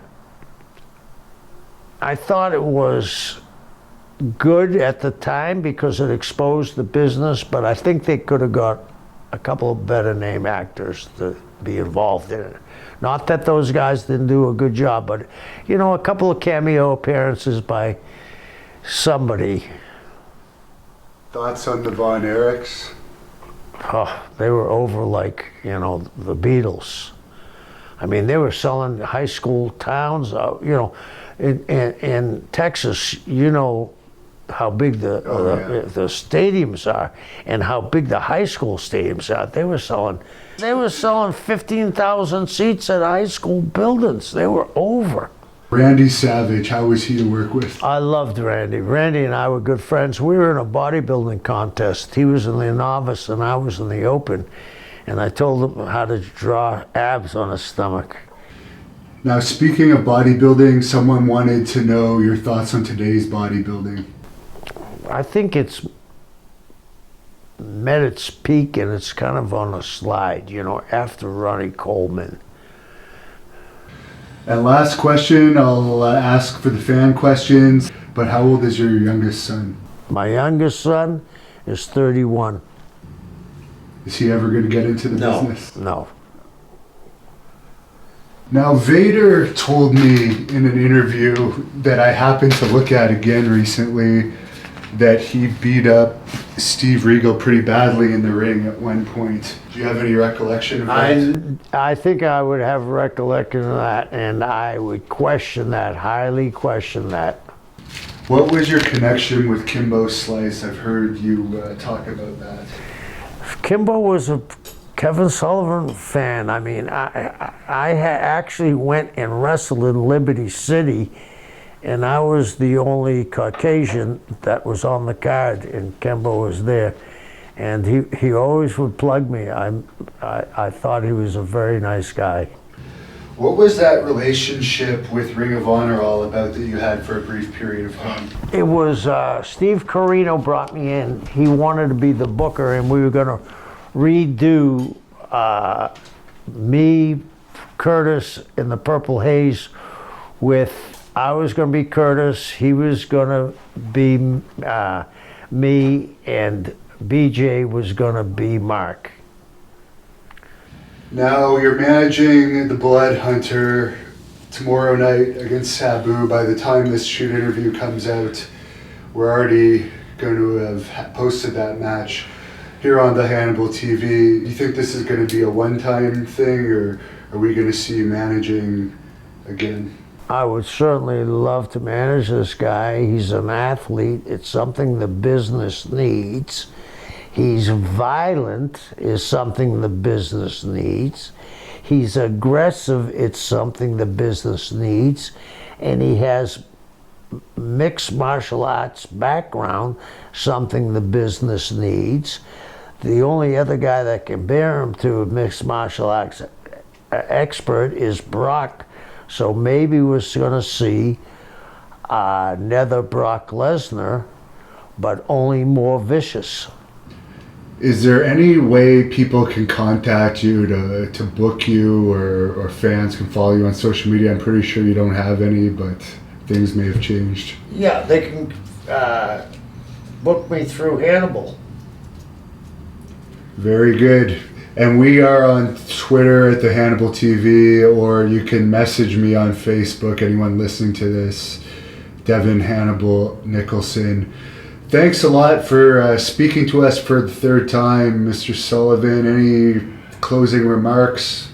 Yeah, enjoy the wrestling that we're seeing today, and we'll see more progressive wrestling, I think, with guys like the Blood Hunter, and I'm looking forward to tomorrow night.